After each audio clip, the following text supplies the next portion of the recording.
Bienvenue dans cette formation destinée à faire vos premiers pas sur Elementor. Je vais vous accompagner de A à Z dans la création d'un site avec Elementor, à la fois Elementor gratuit, mais également Elementor Pro. Elementor est évidemment le constructeur de pages incontournable de WordPress. C'est le constructeur de page numéro 1 et même par extension le constructeur de site. C'est-à-dire que vous allez utiliser cet outil-là pour construire votre site internet sur WordPress de A à Z. Vous allez pouvoir uniquement utiliser le paradigme Elementor. Vous pouvez donc suivre cette formation d'abord avec Elementor en version gratuite et puis moi je vais faire la formation de A à Z en vous montrant absolument tout avec Elementor Pro déjà installé et en notant les différences au fur et à mesure de la vidéo, vous déciderez si vous voulez passer à une licence Pro. Une licence Pro, c'est essentiellement ces prix-là que vous avez. Vous trouverez un lien dans la description de cette vidéo. Et comme c'est un lien affilié, ça va soutenir mon travail qui est gratuit sur cette chaîne YouTube. Et donc, je vous remercie d'avance si vous passez par mon lien. Le prix est donc affiché ici par mois, mais vous avez en fait le vrai prix ici que vous payez en une fois pour l'année entière.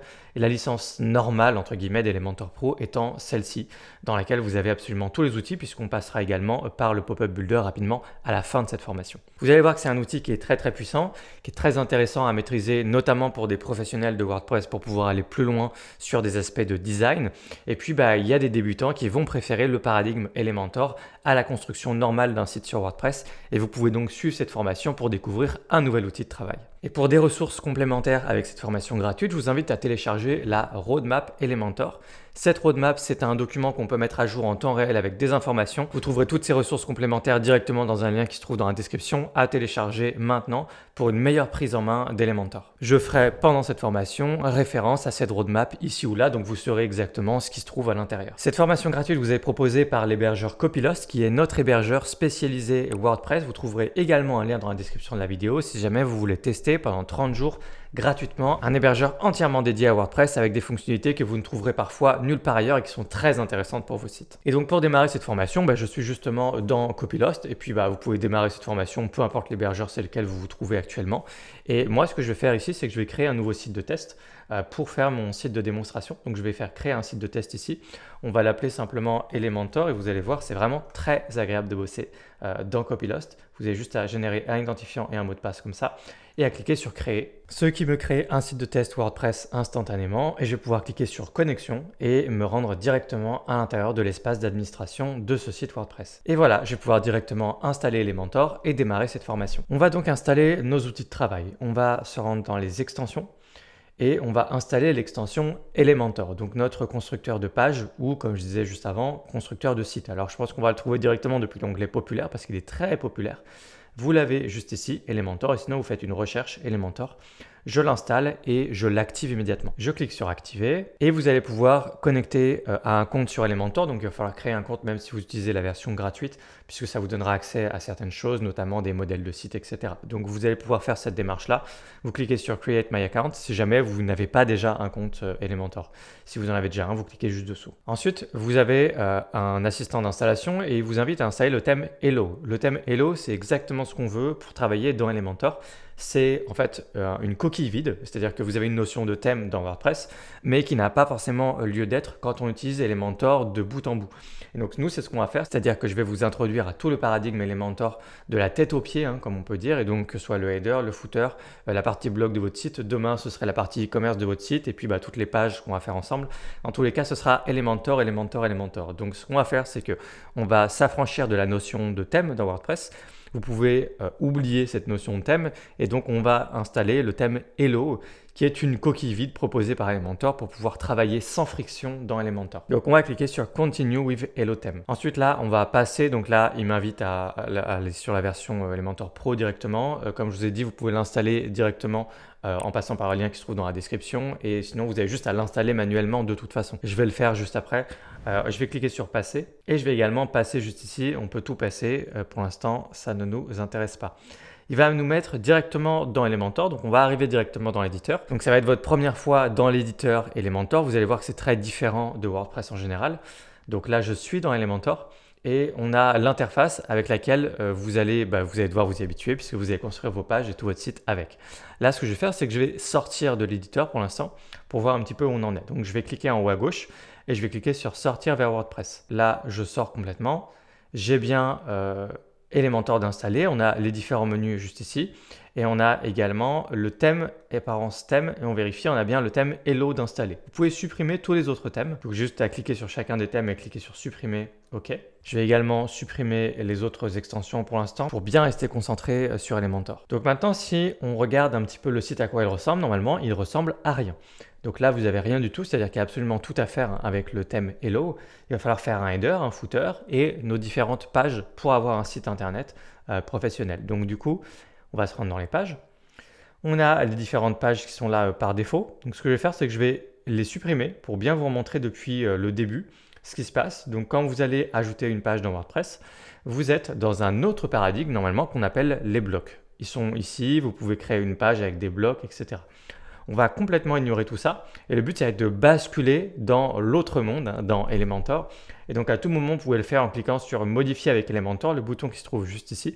Ça va cacher toute cette partie-là à terme et vous permettre de basculer pour cette page-là dans Elementor. Donc je clique sur modifier avec Elementor et ça m'amène dans l'éditeur juste ici. Et ensuite, je peux revenir ici en cliquant sur sortir vers WordPress et donc je suis à nouveau dans cette page-là directement.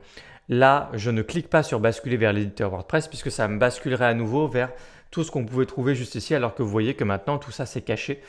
Vous avez juste à cliquer sur modifier avec Elementor. Mais vous pouvez aussi, à partir de votre listing de pages directement ici, cliquez directement ici sur modifier avec Elementor. Ça vous emmènera également dans l'éditeur. Donc une fois que vous arrivez ici, on va tout de suite faire une démonstration de comment l'éditeur Elementor fonctionne. Vous avez un système d'éléments que vous allez pouvoir glisser déposer dans votre page pour pouvoir la construire. Tous les éléments sont là. Vous avez juste à cliquer sur le petit plus en haut à gauche pour ajouter un élément.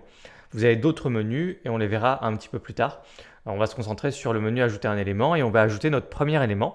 Donc vous avez tous les éléments là qui sont rangés en basique, pro, mise en page, générale, etc.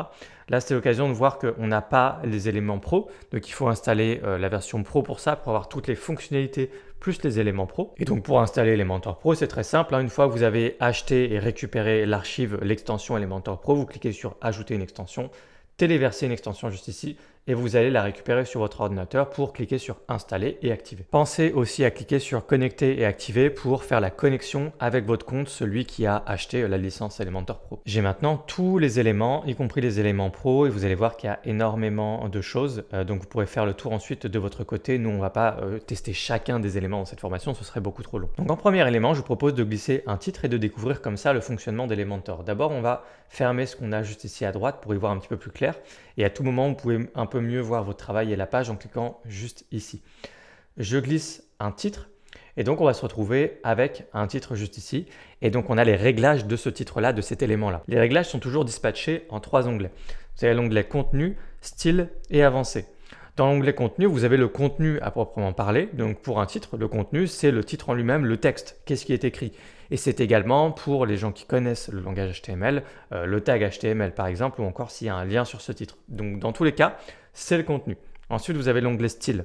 L'onglet style, c'est le style, c'est-à-dire est-ce que vous voulez mettre de la couleur sur ce titre, est-ce que vous voulez l'aligner à gauche, à droite, est-ce que vous voulez écrire plus ou moins gros, espacer les lettres, avoir de l'espacement entre les lignes, etc., etc. Bref, tout ce qui est en rapport avec le design, le style. Et avancé, vous allez avoir plein de choses. Et donc, ce que je vous propose de faire dans un premier temps pour prendre en main Elementor, c'est à chaque fois que vous avez des choses un petit peu déroulées comme ça et que vous vous y retrouvez pas trop parce qu'il y a trop de réglages, vous êtes un petit peu surmené par tout ça, ayez le réflexe de renrouler les menus. Comme ça, vous avez une vue d'ensemble de ce qui se passe. Et ensuite, vous pouvez les dérouler un par un pour comprendre ce qui se passe et ensuite faire vos tests et découvrir l'éditeur au fur et à mesure. Donc, dans Avancé, il y aura un réglage très important, notamment autour de la notion de marge. Et on va y venir assez rapidement. Et puis ensuite, il y a plein d'autres effets, que ce soit dans la version gratuite ou pro, il y a pas mal de choses. Vous avez des effets, vous pouvez faire que le titre il bouge, vous pouvez mettre des bordures, de la couleur de fond. Il y a plein de choses en plus qui sont plus avancées et donc d'où l'onglet avancé. Donc on va reprendre les choses dans l'ordre, on va repartir de contenu. Donc au niveau du titre ici, vous pouvez ajouter n'importe quoi. Donc vous pouvez écrire je suis un titre, c'est le contenu à proprement parler. Vous aurez systématiquement des petits appels à l'action vers de l'intelligence artificielle, ce qu'on ne va pas couvrir dans cette formation maintenant, même si vous pouvez faire vos premiers pas comme l'indique Elementor. Vous allez voir que ce n'est pas très compliqué. Mais j'en parlerai plus longuement si vous voulez dans d'autres formations, dans d'autres vidéos sur YouTube. Vous me direz en commentaire si vous voulez que je fasse plus de contenu sur Elementor. Ensuite, la version pro d'Elementor vous donnera accès à du contenu contenu dynamique. Ça aussi, c'est des choses qu'on ne doit pas couvrir maintenant, c'est trop avancé. Et même de manière générale, ce que je vais faire, c'est que je vais souvent sauter des réglages parce que l'idée, c'est d'y aller par étapes. Vous ne pouvez pas vraiment voir chaque petit réglage. C'est un vrai travail de fourmi et c'est des choses qui ne vont pas vous parler parce que c'est trop abstrait, parce que vous manquez d'expérience tout simplement. Donc, il ne faut pas regarder et vous sentir concerné par chacun des petits réglages que vous voyez absolument partout.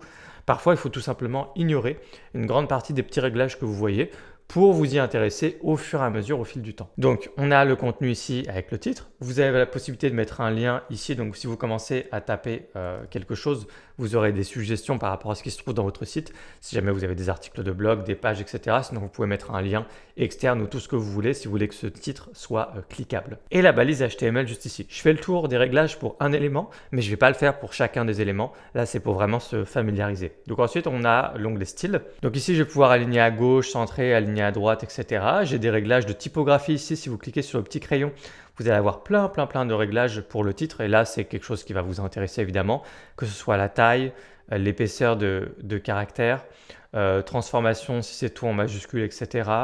Le style oblique, italique, l'interlignage. Donc là, il faut écrire plus de texte pour voir évidemment à quoi il faudrait plusieurs lignes tout simplement.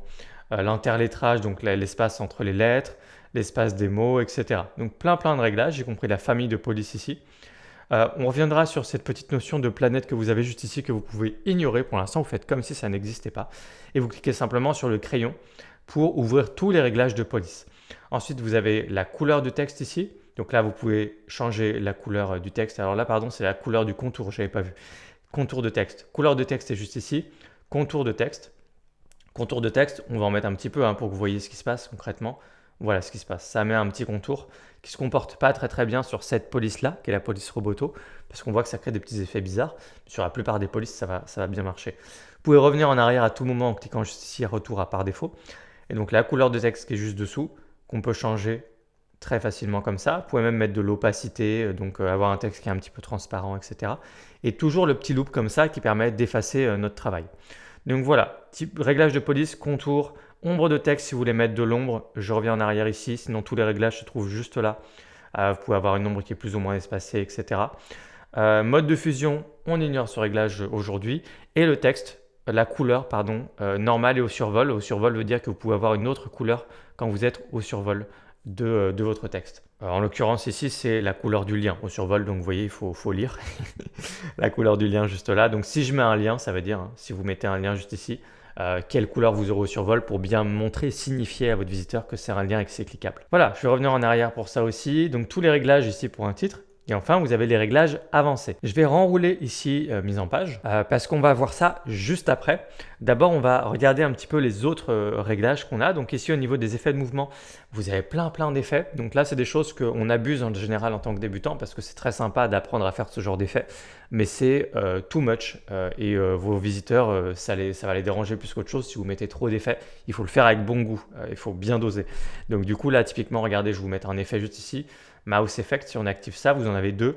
Il y a par exemple Mouse Track. Donc là, le fait d'activer ça, ça fait que ça va bouger par rapport à la souris. Donc quand je vais vers là, le titre il va en bas. Quand je vais vers en bas, le titre il va en haut, etc. Ça fait un effet comme ça. Imaginez que vous avez par exemple cet effet-là sur une image d'astronaute. Le fond, c'est l'espace. Et l'image que vous avez par-dessus, c'est un astronaute. Et vous auriez un astronaute qui bouge dans l'espace. J'ai déjà vu un effet comme ça sur un site. Évidemment, c'était saisissant, ça marchait super bien. Donc, ça peut être fait avec bon goût et ça peut vraiment marquer les esprits, comme ça peut être absolument nul et vous en mettez partout et c'est abominable et c'est très désagréable de naviguer sur votre site. Donc, il y a plein d'effets comme ça. Celui-là, je vais le désactiver. Vous avez plein d'effets, sticky, animation d'entrée. Donc, ça, c'est quand on arrive sur votre site, quand elle charge. Vous avez des petits effets, est-ce que ça fait un effet comme ça quand on arrive? Ensuite, j'ai la petite croix juste ici pour enlever l'effet. Donc, plein d'effets de mouvement. Transformés qui sont également plein d'effets. Donc là, c'est pour avoir une rotation par rapport à un point précis. Donc là, c'est pareil, il faut prendre du temps pour prendre en main chaque effet, comment l'utiliser, etc. Mais vous pouvez vous amuser avec pour découvrir toutes les possibilités parce qu'on peut faire énormément de choses vraiment. Donc rotation au survol, quand je passe ma souris, est-ce que ça a fait tourner le titre au passage de ma souris? Décalage, redimensionné, distorsion, ça a bougé le titre, etc. Il y a plein d'effets. Je vais l'enlever, hein, du coup évidemment cet effet-là. Donc ça c'est pour transformer un élément. C'est pas valable seulement pour un titre. Tout ce que je vous montre ce sera valable pour une image, pour plein d'autres éléments qu'on trouve dans Elementor. Donc ensuite on a arrière-plan qui va permettre ici de mettre une couleur d'arrière-plan à cet élément-là. Donc là en l'occurrence ce sera sur mon titre. Voilà. Je peux mettre également même une image. Je peux changer la couleur au survol. Au survol c'est avec la souris. Donc à chaque fois vous avez souvent, vous voyez, normal et au survol. Au survol, c'est toujours au passage de la souris. Donc ça veut dire que c'est pas valable pour mobile. Ce sera sur un ordinateur. Donc ici, je peux faire un type d'arrière-plan différent et mettre une autre couleur par exemple pour vous montrer que ça fait hop, une couleur au survol de la souris. Voilà. Et puis je reviens en arrière. Vous pouvez faire ça avec une image. Vous pouvez mettre également des dégradés. En cliquant ici sur dégradé, vous allez pouvoir mettre un dégradé. Donc là, vous avez une première couleur et une deuxième couleur et ça va partir d'une couleur et ça va amener vers une autre couleur. Mais ça, c'est au survol. Donc vraiment, on peut partir dans tous les sens. Là aussi, je vais revenir en arrière. Il ne faut pas vous amuser à aller trop dans le détail au début. Essayez de faire des choses simples, mais qui marchent pour démarrer. Donc, je vais laisser la couleur de derrière-plan parce qu'elle va nous servir plus tard. Notamment ici, au niveau des bordures. Donc là, c'est pareil, on a un autre effet, la possibilité de mettre des bordures. Donc là, je peux jouer sur l'épaisseur de bordure. Donc là, regardez, il y a plein de types de bordures. Hein. Double, solide, pointillé, etc. Je vais rester en solide. Et donc là, ensuite, vous avez la largeur de la bordure. Haut, droite, bas, gauche. Donc haut, droite, bas, gauche, ça fait le tour. Et vous pouvez faire toutes les valeurs d'un seul coup grâce au petit cadenas que vous voyez juste ici, le petit maillon.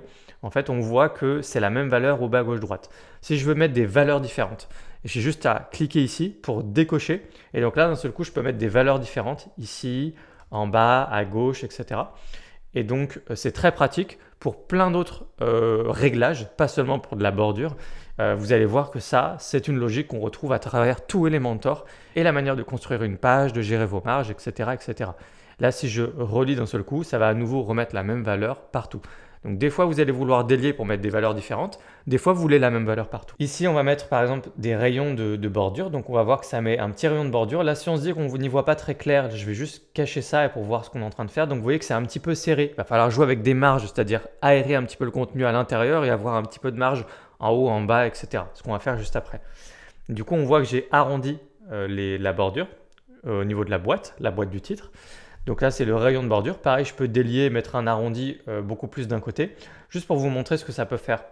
Le genre d'effet qu'on peut faire, c'est que regardez, je peux par exemple mettre juste un énorme arrondi ici par exemple, et ensuite en bas.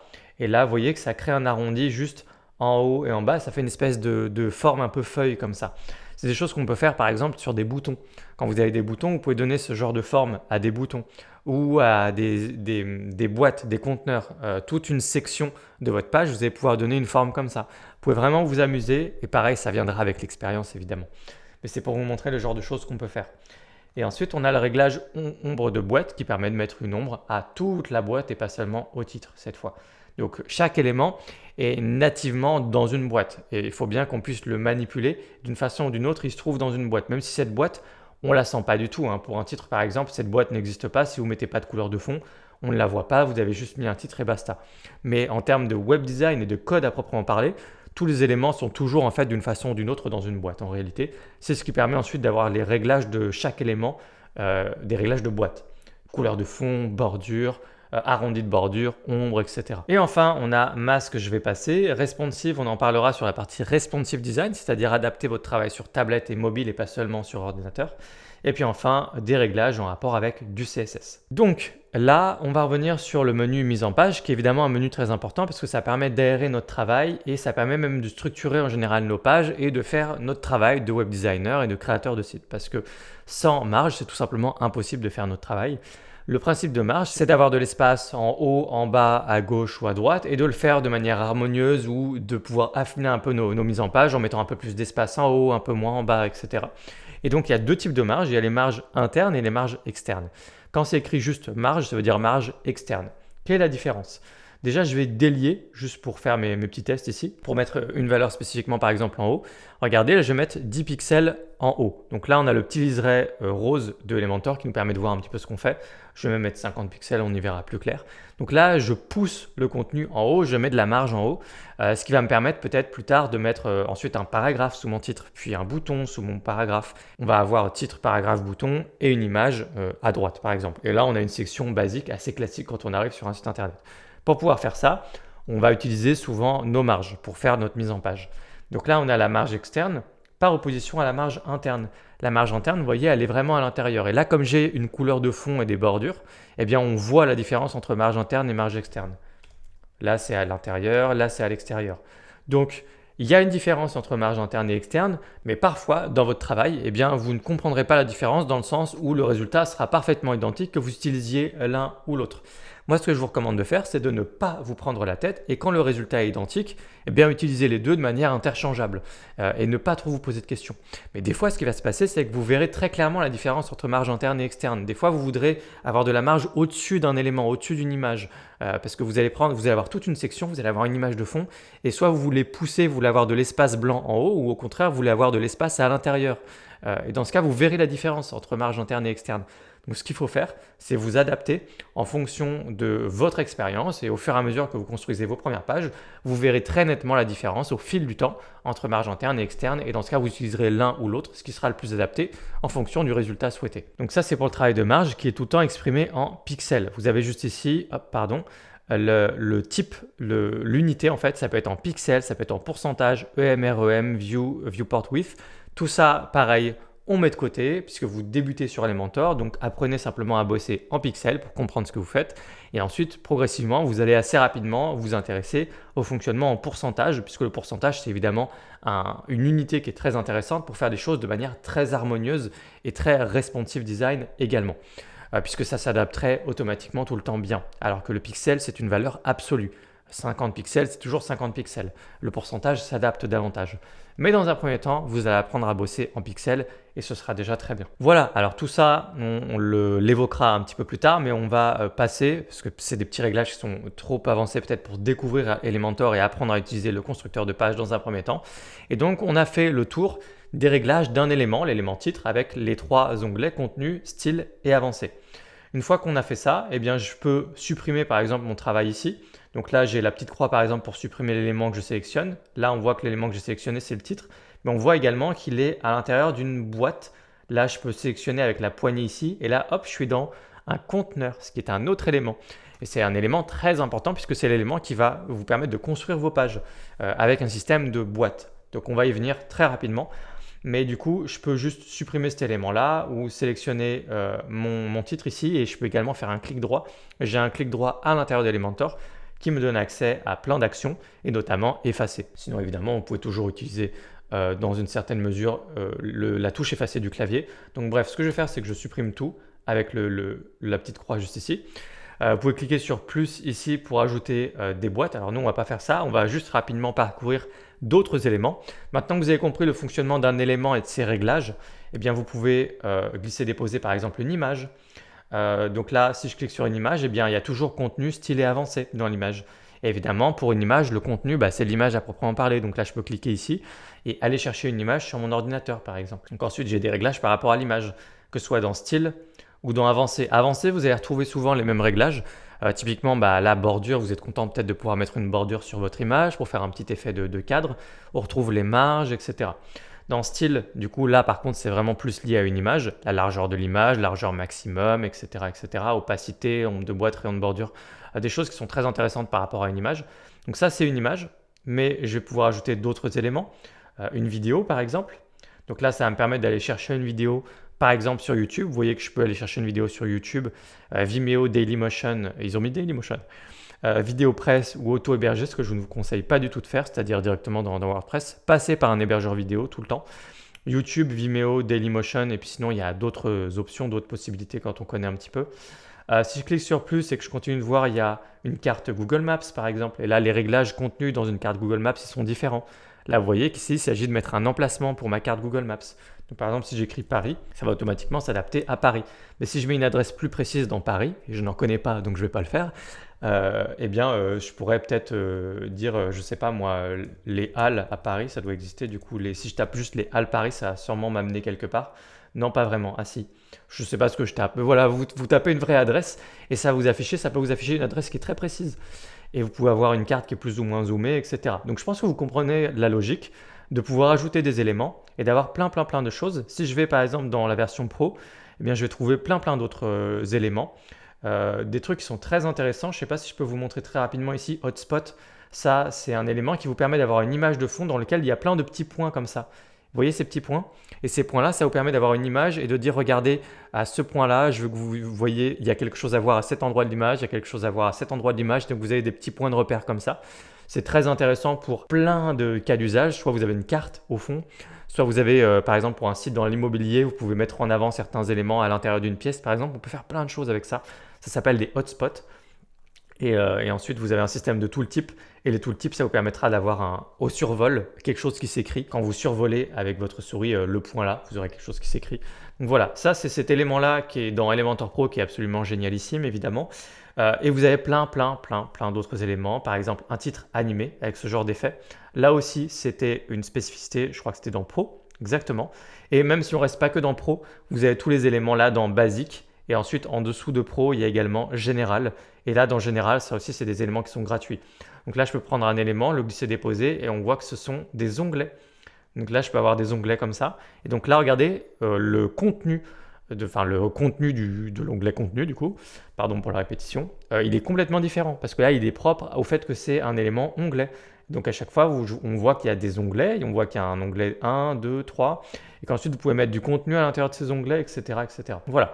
Donc je n'ai pas continué d'ajouter des éléments indéfiniment, c'était pour vous montrer la logique générale d'Elementor, des différents éléments, et ensuite de tout ce que vous pouvez faire avec, et du fait que c'est toujours la même logique, c'est contenu, style et avancé, avec 80% de réglages similaires sur tout ce qu'on a aperçu ensemble dans un premier temps, et surtout l'onglet contenu qui change énormément en fonction de l'élément sur lequel vous travaillez. Là par exemple, on voit que c'est pour mettre une petite barre de séparation comme ça, et là on voit que j'ai des réglages par rapport à cette barre de séparation. Donc nouveau point par rapport à l'ensemble des réglages que vous trouvez dans Elementor. Comme je vous l'ai dit, et je préfère le répéter encore à ce stade, c'est normal que vous n'utilisiez pas tous les réglages, c'est normal qu'il y ait trop de réglages pour vous. Vous débutez, donc il faut absolument avoir le réflexe de renrouler les menus, de ensuite les dérouler un par un pour regarder qu'est-ce qu'il y a dedans, de passer à côté de certaines options, de ne pas chercher à tout comprendre de tout ce que vous voyez dans l'éditeur parce qu'il faut vraiment y aller progressivement. Donc il y a plein de réglages, vous les ignorez, c'est normal de ne pas les maîtriser et vous y reviendrez plus tard. Bon, maintenant qu'on a glissé-déposé plein d'éléments comme ça, on va continuer un peu sur la prise en main de l'éditeur Elementor, la construction de nos pages, etc. Donc je vais supprimer tous les éléments. Ce que je vais vous montrer ici, c'est le réglage ici structure, c'est pas un réglage, c'est le menu structure juste ici. Quand vous l'ouvrez, vous avez cet élément-là qui vous permet de voir la structure de votre page. C'est très pratique, vous allez vous en servir beaucoup pour voir comment est construite votre page. Ce que vous pouvez faire, c'est que vous pouvez prendre ça et le docker à droite. Le docker, ça veut dire qu'il va se mettre à droite. Donc, vous voyez l'effet là avec la barre. Et donc, si je le mets là, ça va se mettre comme ça. Et moi, je préfère que ce soit docké. Mais si vous voulez, ça peut également se balader comme ça. Moi, je préfère le laisser tout le temps à droite, juste ici. Et donc, vous avez une visibilité sur votre page. Donc là, on voit que j'ai mis un bloc. Moi, je dis des blocs, c'est une déformation professionnelle d'un autre outil. Mais c'est un élément. Vous voyez qu'ils appellent ça des fois des éléments, des fois des widgets. C'est pas très clair. Là, ils disent éléments. Là, c'est écrit widget. Bon, c'est la même chose dans tous les cas. Donc, on a un bloc, un élément image, Google Maps, séparateur, animated headlines, des onglets, vidéo, etc., etc. Donc là, on remarque aussi que l'élément onglet, il peut avoir d'autres sous-éléments ensuite et on peut dérouler un petit peu les choses. On voit que certains éléments sont plus complexes. C'est normal. Un onglet, il y a des choses à l'intérieur, donc c'est normal que ce soit un petit peu plus complexe et niché. Donc je vais renrouler ça. Et ce qu'on remarque également, c'est qu'il y a un bloc ici qui s'appelle conteneur. Je ne sais pas si vous avez remarqué, mais je vais supprimer, ça va tout supprimer. À chaque fois que j'ajoute un élément, il ne peut pas s'empêcher de me mettre, donc là je vais ajouter un bouton, il veut tout le temps mettre un élément à l'intérieur d'un conteneur. Un élément ne peut pas être juste posé dans la page, il est tout le temps à l'intérieur d'un conteneur. Cet élément conteneur, c'est quoi? Eh bien, c'est la brique de base de la construction de vos pages sur Elementor. C'est littéralement ce qu'on peut appeler une boîte. Et donc maintenant, ce qu'on va faire, c'est prendre en main ce système de boîte dans Elementor, en tout cas les bases avant d'aller éventuellement plus loin dans d'autres vidéos sur YouTube. Encore une fois, dites-moi dans les commentaires si vous voulez que je couvre plus souvent Elementor sur cette chaîne. Donc cette boîte-là, vous pouvez la sélectionner à chaque fois avec, vous voyez qu'il y a le petit chevron là, enfin c'est pas un chevron, je sais pas comment dire, une poignée qui nous permet de sélectionner cette boîte. Donc en fait, peu importe où je suis, vous voyez qu'à chaque fois que je sélectionne un élément, quand on se balade avec la souris, en fait, on a très rapidement les petites poignées pour les boîtes pour pouvoir les sélectionner. Mais sinon, vous avez également la structure juste ici. Vous pouvez, vous voyez que si je suis sur un bouton, je suis bien dans les réglages du bouton, mais vous pouvez sélectionner le conteneur et être bien dans les réglages du conteneur. Donc là, on voit que je suis dedans. Donc ce que je vais faire, c'est que je vais supprimer le bouton parce qu'en fait, il ne sert à rien pour l'instant. Donc hop, clic droit, effacer. Et je vais rester avec ma boîte. Et donc, on a tous les réglages de boîte. Vous voyez que cette fois, c'est écrit mise en page au lieu de contenu, style et avancé, mais c'est le même principe. Vous avez tous les réglages de la boîte et ensuite style et avancé. Donc, on va passer du temps sur le conteneur et on va rester dans le premier onglet conteneur juste ici. Vous avez deux modes pour un conteneur, pour une boîte. Le mode Flexbox et le mode grille. Le mode grille est plus simple à prendre en main pour des personnes qui débutent et va vous permettre de faire littéralement une grille comme ça avec juste un certain nombre de colonnes et de lignes. Donc quand je descends en bas, on va revenir sur ça juste ici après, mais quand je descends en bas dans éléments, vous avez un nombre de colonnes ici et ensuite vous avez un nombre de lignes. Vous voyez que c'est évidemment le plus simple à prendre en main. Il y a le plus simple à prendre en main et puis il y a aussi le plus optimisé quand on a un professionnel, quand on veut avoir la page la plus légère possible, la plus optimisée possible, mais c'est deux choses différentes. Et donc là, dans cette formation, on se concentre, comme je vous ai dit, sur les bases. Donc dans un premier temps, ce que je veux, c'est que ce soit simple à prendre en main pour vous. Donc l'élément grille, il est évidemment intéressant pour construire votre page. Donc vous voyez que vous avez juste une grille, ensuite vous avez juste à ajouter des éléments à l'intérieur et vous allez pouvoir commencer à bosser comme ça. Là pareil, je peux ajouter un élément, un bouton, etc. Et donc je peux avancer comme ça. Bon, c'est assez simple à prendre en main. Je ne vais pas beaucoup m'attarder sur le mode grille. Je vais rester sur le mode Flexbox qui est le mode par défaut d'Elementor. Recommandé, c'est la façon la plus standard vers laquelle on tend en général sur le marché à construire des pages dans des page builders sur WordPress. Là, si je glisse un nouvel élément, en fait, automatiquement, on regarde au niveau du conteneur ce qui se passe, ça se met automatiquement en Flexbox. Donc, c'est vraiment le mode par défaut qu'ils veulent vous pousser à utiliser parce que c'est le mode le plus léger en code et donc d'avoir les pages les plus légères qui chargent le plus vite possible. Donc, je clique sur plus. Quand je clique sur plus, juste ici, pour partir de zéro, ici, ajouter un nouveau conteneur, on a le choix du mode justement, Flexbox ou grillé. Donc là, je vais aller sur Flexbox pour vous montrer. Si je clique sur Flexbox, on a le choix des mises en page comme ça. Vous allez pouvoir sélectionner la mise en page qui vous intéresse le plus. Donc, par exemple, ça peut être des choses qui sont un peu plus sophistiquées que juste quelques colonnes. Ça, par exemple, je vais cliquer là-dessus et ça va nous permettre justement de voir un petit peu comment ça fonctionne. Donc, en fait, Flexbox, c'est un système de boîtes dans des boîtes dans des boîtes. Ce que vous devez faire, en fait, c'est toujours penser sous forme de boîte. Toutes les mises en page sur Internet et tous les sites que vous voyez peuvent être pensés comme des boîtes. C'est-à-dire que vous avez une grande boîte, ensuite vous avez des petites boîtes à l'intérieur, puis ensuite encore d'autres petites boîtes. Et si vous pensez boîte, ça va vous permettre de recréer absolument n'importe quelle mise en page. Donc si on reste sur quelque chose de très très simple ici, on voit une grande boîte ici. Qu'est-ce que c'est? On voit, j'ai juste une grande image de fond avec ma voiture là en fond. Donc c'est vraiment une grande boîte dans laquelle il y a juste un titre, un autre sous-titre éventuellement, et puis on voit en bas, il y a juste deux boutons. Là, on voit que la mise en page ici, elle est plutôt élégante, plutôt jolie, mais en fait, en fin de compte, elle est très très très simple à reproduire. Donc ça, c'est ma première grande section, ma première grande boîte. On voit qu'à chaque fois, c'est juste une boîte, puis une boîte, puis une boîte. Donc vous voyez que des fois, des outils très simples peuvent produire des effets tout à fait, non pas saisissants, mais en tout cas professionnels. Vous voyez que la mise en page, en fait, là, est extrêmement simple. Et là, c'est vraiment les images qui font tout. Ici, sur un autre site, on a quoi? On a une grande boîte dans laquelle il y a a priori deux boîtes, on pourrait voir ça comme ça. Il y a la boîte là avec l'image à droite et puis la boîte à gauche avec tous ces éléments là à l'intérieur. Et dans cette boîte là à gauche, on a ensuite un titre. On a une autre boîte dans laquelle il y a un titre et un petit formulaire. Et ensuite, on sort de cette boîte, on revient dans la boîte qui était juste avant. Et là, on se trouve avec pareil un nouveau petit titre ou un petit paragraphe. Là, on a une grande boîte dans laquelle il y a 4 boîtes. 1, 2, 3, 4. C'est que des boîtes. C'est tout le temps des boîtes. Et en fait, vous pouvez reprendre n'importe quelle mise en page et essayer de penser boîte. Penser boîte. Hashtag penser boîte. Je n'existe pas sur X, sur Twitter, mais si vous voulez mettre un hashtag pour cette formation, vous pouvez mettre hashtag penser boîte. Donc là, pareil, on a une grande boîte dans laquelle il y a directement un titre qui est posé dedans. Et ensuite, dessous, il y a une boîte, deux boîtes, trois boîtes ici. Donc là, on pourrait imaginer une boîte dans laquelle il y a à nouveau une, deux, trois boîtes qui sont juste les unes à côté des autres. Donc c'est que des boîtes, c'est ce qu'on appelle l'élément conteneur dans Elementor. C'est ça qu'il faut prendre en main. Donc qu'est-ce qu'on peut faire? Là, si je clique sur plus Flexbox, on va rester sur la boîte standard ici. Donc ça, c'est vraiment le conteneur par défaut. On a juste un conteneur. Donc là, je peux mettre quelque chose dedans. Je peux cliquer sur plus, ajouter un titre. Ensuite, recliquer sur plus, ajouter un paragraphe ici. Et ensuite, recliquer sur plus et ajouter un bouton. Donc là, voilà, j'ai tout mis directement dans une boîte comme ça. Maintenant, imaginons que je veuille une autre boîte à côté, à droite. Tout ça, ce serait à gauche et on aurait une autre boîte à droite. Alors, je vais vous montrer par exemple une façon de le penser. On pourrait se dire par exemple qu'on remet une boîte à l'intérieur comme ça, puis ensuite on remet une deuxième boîte. Hop, je remets une deuxième boîte. Alors je ne voulais pas le mettre à l'intérieur, donc je vais la ressortir comme ça. Je peux le faire grâce à la structure. Vous voyez que je peux déplacer les éléments comme ça. Et ce que je voulais, c'est qu'il y ait une boîte dans laquelle il y a deux boîtes. Donc là, j'ai ma grande boîte principale et ensuite dedans, j'ai une boîte, deux boîtes. OK? Donc maintenant que j'ai fait ça, je vais déplacer tous mes éléments ici. Je les prends et je les mets dans la première boîte parce que j'ai dit que je voulais que ce soit tout dans une boîte ici. Donc j'ai une boîte là et une boîte là. Et on voit juste que là, ce qui se passe, c'est que les boîtes, elles sont les unes en dessous des autres. J'ai une boîte en dessous d'une autre boîte. Et j'aimerais qu'elles soient les unes à côté des autres. Donc je voudrais qu'elles soient non pas empilées, mais les unes à côté des autres. Donc là, je vais aller dans le conteneur parent, la boîte principale ici, celle d'au-dessus. Et dans les réglages de mise en page ici, eh bien j'ai plein d'autres réglages en rapport avec nos histoires de boîtes.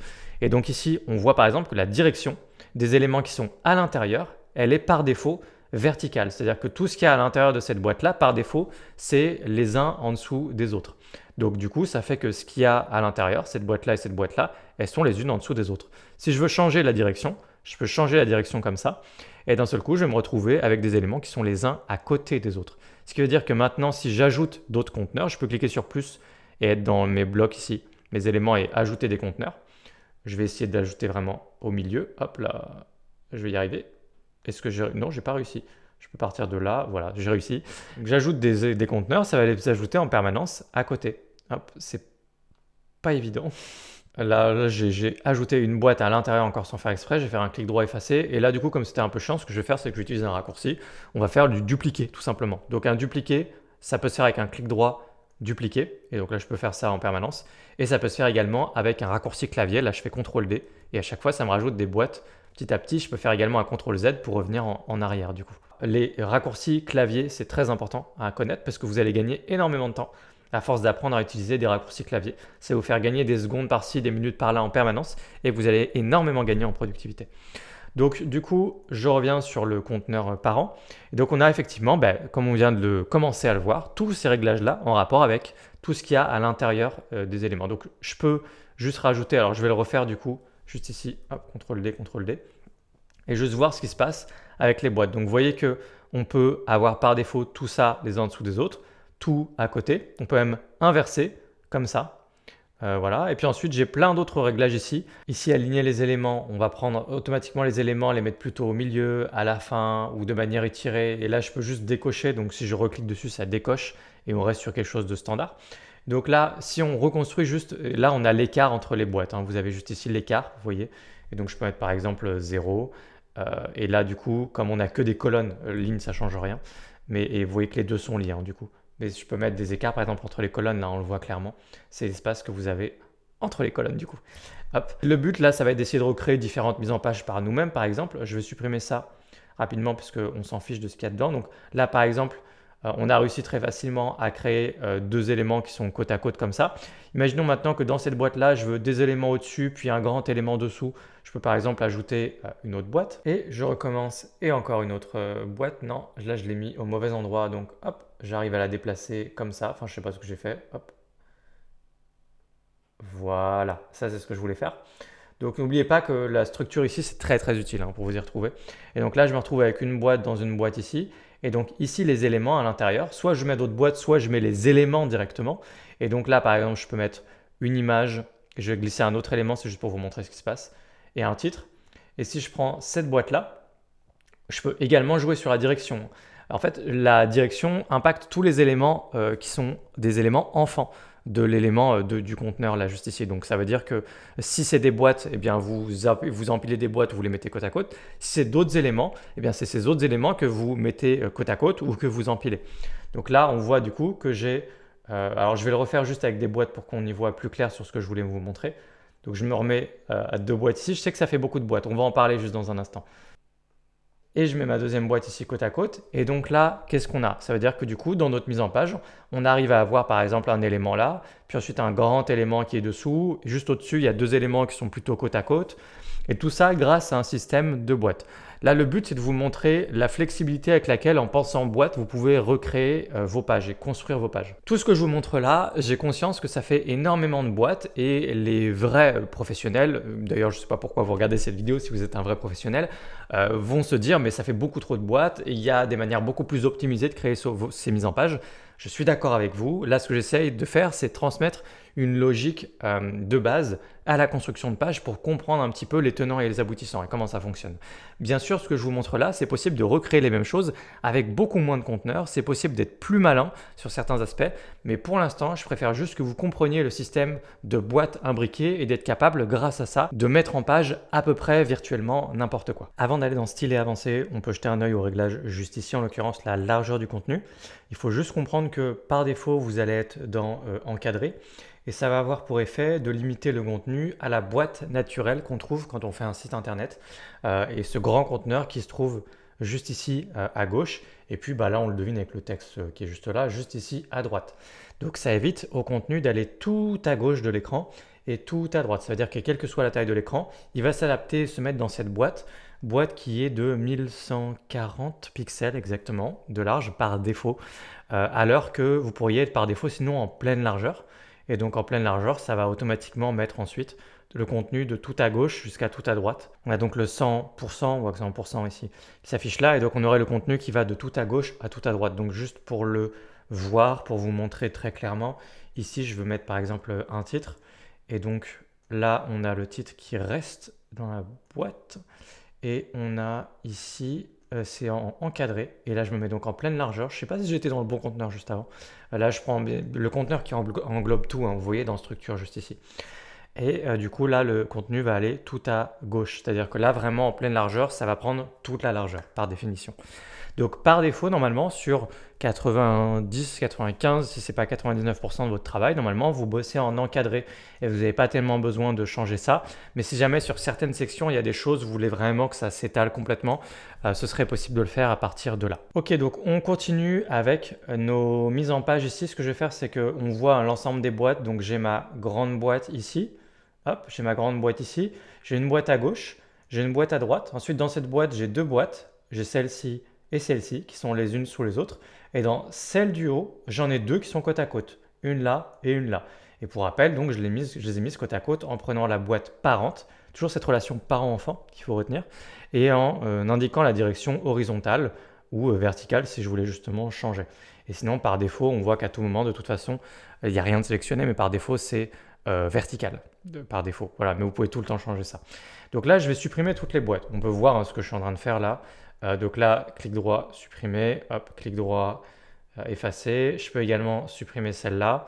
Et puis, je peux également supprimer celle-là. On se retrouve juste avec là, le compteur principal et deux compteurs dedans à gauche et à droite. D'ailleurs, j'ai même pas besoin pour la suite de l'exercice de garder deux boîtes pour l'instant. Je vais supprimer également celle à droite. Et puis, je vais même d'ailleurs supprimer celle-ci également. Je vais le faire depuis là. Voilà.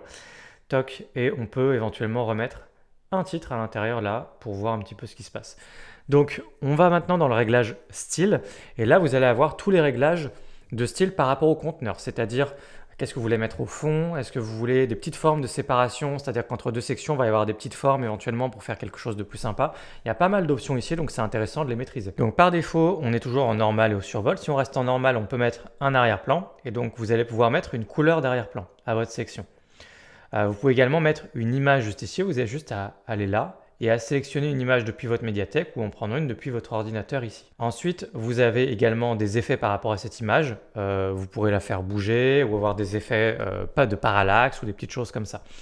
Là, si je reste sur les options qu'on a juste ici, on peut passer à dégrader pour afficher un dégradé. Donc là, dans ce cas, vous avez plein de petites options pour changer le dégradé, changer l'angle du dégradé de gauche vers la droite par exemple, puis les couleurs, puis ensuite comment elles s'étalent, etc. Plein d'options vous attendent ici directement. Vous pouvez enfin mettre une vidéo de fond. Il suffit de mettre le lien de la vidéo ici et vous pouvez avoir une vidéo de fond pour votre section. Et sinon, un diaporama, c'est-à-dire que dans le fond de cette section, j'appelle ça une section parce que c'est comme ça qu'on l'appellerait en construisant une page. On aura une première section, une deuxième section, une troisième section. Ça s'appelle un conteneur, mais du coup, je l'appelle section, mais on parle de la même chose. Et donc ici, on pourrait mettre des images de fond qui défilent au bout de tous les X secondes. Dans ce cas, tous les réglages sont ici pour la visionneuse, pour le diaporama. Il suffit de mettre plusieurs images ici que vous allez récupérer ici. Et ensuite, vous avez tous les réglages, est-ce que c'est une boucle infinie ou pas, transition entre les images, est-ce que c'est un fondu, et les timings également qui sont exprimés en millisecondes, etc. Donc tous les réglages pour un diaporama ici. Donc diaporama, vidéo, dégradé, classique, vous voyez qu'on a beaucoup d'options. Ensuite, vous avez juste à basculer au survol pour avoir les mêmes réglages ou presque, mais au survol de la souris. Et quand on bascule dessous, on a la superposition d'arrière-plan, ce qui permettrait d'avoir d'autres éléments par-dessus votre section, mais toujours dans le fond de la section. Donc je vous donne un exemple tout simple. Vous pourriez avoir, comme je vous disais un peu plus tôt, l'univers, la galaxie, l'espace, qui est dans le fond. Et puis juste au-dessus, vous pourriez mettre par exemple un petit astronaute qui serait par-dessus. Et vous pourriez vous amuser à déplacer si vous l'uploadez en PNG ici par exemple. Donc en fait, vous avez deux niveaux d'arrière-plan. Vous avez le niveau normal et vous pouvez avoir un niveau supplémentaire qui vous permet de faire des petits jeux de masques ou de créer des petits effets en tout genre. Et ça peut être très très pratique et ça pourra vous servir à de multiples reprises. Donc, mais sinon, c'est les mêmes réglages que le principe d'avoir en arrière-plan. Vous aurez juste des petits réglages en plus comme par exemple ici l'opacité de ce que vous mettez par-dessus, etc. Mais sinon, vous avez deux niveaux pour mettre des choses dans l'arrière-plan. Donc là, je vais juste le décocher. Ensuite, au niveau de la bordure, eh bien pareil, on peut mettre une bordure. Je ne sais pas si je vous l'ai dit avant, mais vous pouvez mettre des rayons de bordure même si vous ne mettez pas de bordure. Ça aura pour effet d'arrondir quand même en fait sur les côtés, vous voyez comme ça. Je reviens à 0. Et sinon donc de mettre une bordure à tout moment, vous pouvez mettre une bordure, lui donner du coup une couleur pour qu'on la voit bien. Toc, voilà, donc on a une magnifique bordure rouge. Donc là, vous voyez que ce qu'on fait au niveau du style, la photo d'arrière-plan, la couleur, les bordures, toutes ces choses-là, c'est des choses qui impactent toute la section. Donc autant le contenu reste bien dans la boîte, vous voyez que j'ai mon titre à l'intérieur qui reste aligné avec le contenu qui est là, autant par contre ce qui se passe dans le fond de la section, ça va bien de tout à gauche à tout à droite. Et c'est parfait, c'est ce qu'on veut par défaut. Si vous mettez une couleur de fond dans une section, normalement vous ne voulez pas que la couleur de fond de toute cette section, elle s'arrête là, c'est normal. Donc du coup là, on a le comportement voulu. Donc ça, c'est pour tous les réglages d'arrière-plan et de superposition d'arrière-plan et puis de bordure. Et enfin, il y a la forme de séparation. Là, ce que je vous propose de faire, c'est de jouer sur le premier réglage rapidement. J'ai une hauteur minimum ici. Ça permet de voir un petit peu plus ce qu'on fait. Et donc, je reviens dans style. Et forme de séparation, ça permet de mettre des petites formes de séparation en haut ou en bas entre vos sections. Donc, ça peut être intéressant. Si je prends par exemple en bas, je me mets en bas et je mets une petite forme, par exemple des vagues. Et ensuite, on a plein de petits réglages par rapport à ces vagues-là. Donc, je peux mettre quelque chose d'assez léger. Et ça aura pour effet de créer, alors là, en l'occurrence, quelque chose d'extraordinairement moche par rapport à ce que j'ai fait. Mais vous voyez que ça permettra de ne pas avoir des sections qui s'enchaînent juste de manière plate, mais de mettre des petites séparations, des petites choses un peu subtiles comme ça. C'est pas toujours une bonne idée, mais ça peut servir dans plein de designs différents. Donc c'est des outils qui sont très importants à connaître. Donc les formes de séparation que vous avez juste ici. Voilà, moi je vais revenir en aucun. Enfin, dans Avancé, vous retrouvez plein de choses qu'on a déjà vues avant, et notamment les marges, et c'est l'un des endroits où c'est le plus important de maîtriser les marges, c'est évidemment dans les conteneurs. Puisque vous allez pouvoir mettre, donc je vais tout délier pour vous montrer, vous allez pouvoir mettre des marges en haut, ou alors vous dites, ah bah non, moi je veux plus d'espace avec mon titre, donc dans ce cas, je vais mettre une marge à l'intérieur, en haut de mon conteneur, je veux qu'il y ait 50 pixels de marge en haut, interne, et donc comme c'est interne dans le conteneur, bah, ça met de l'espace entre les éléments comme ça. Donc là, on voit tout de suite la différence entre 50 pixels de marge externe et interne. Donc voilà, les marges sont très importantes et vous les utiliserez pour pouvoir construire vos pages petit à petit et aérer et mettre de l'espace entre les éléments, etc. Si je reviens ici, au niveau des éléments, là, on a quelques réglages en plus. Donc déjà, je vais juste désactiver ça. Je décoche là la direction pour récupérer mon comportement normal ici. Ce que je veux faire, c'est que je veux prendre mon titre là et je veux le centrer. Et puis, on va dire que je veux le mettre automatiquement au milieu de mon conteneur, de ma section. Donc là, je vais dans les réglages de ce conteneur-là. Et là, parmi les réglages qu'on a ici, on a pas mal de petits réglages d'alignement pour dispatcher un petit peu les choses. Et ça pourra vous servir à de multiples reprises là aussi. Donc par exemple ici, aligner les éléments, on voudrait justement que ce soit centré.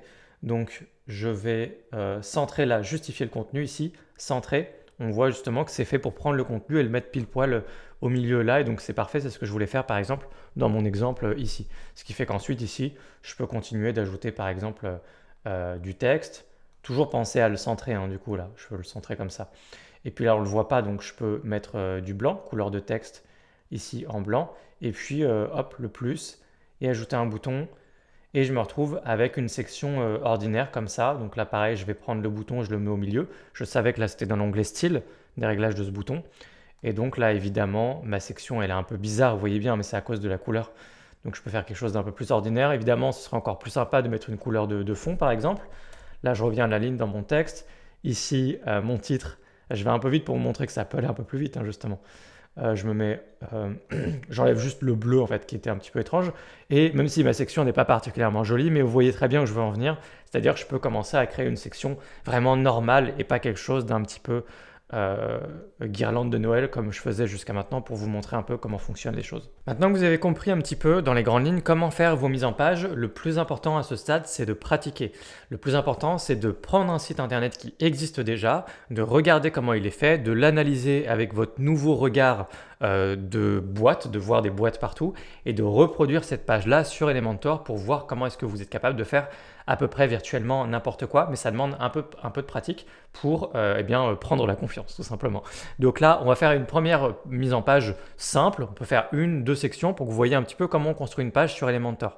Et ensuite, on passera à la suite, c'est-à-dire le responsive design, comment on fait pour que votre site soit toujours bien même sur tablette et mobile, mais également emprunter de très gros raccourcis pour avoir un site internet le plus rapidement et facilement possible à partir de sections qui sont déjà toutes faites, de pages entières, voire même des sites entiers qui sont déjà tout fait. Donc ici, je peux juste supprimer ce qui a été fait et on va partir de 0. Donc rappelez-vous, vous pouvez tout le temps cliquer sur plus Flexbox et partir d'une mise en page qui est déjà toute faite au propre comme ça pour vous, vous pouvez gagner quand même pas mal de temps.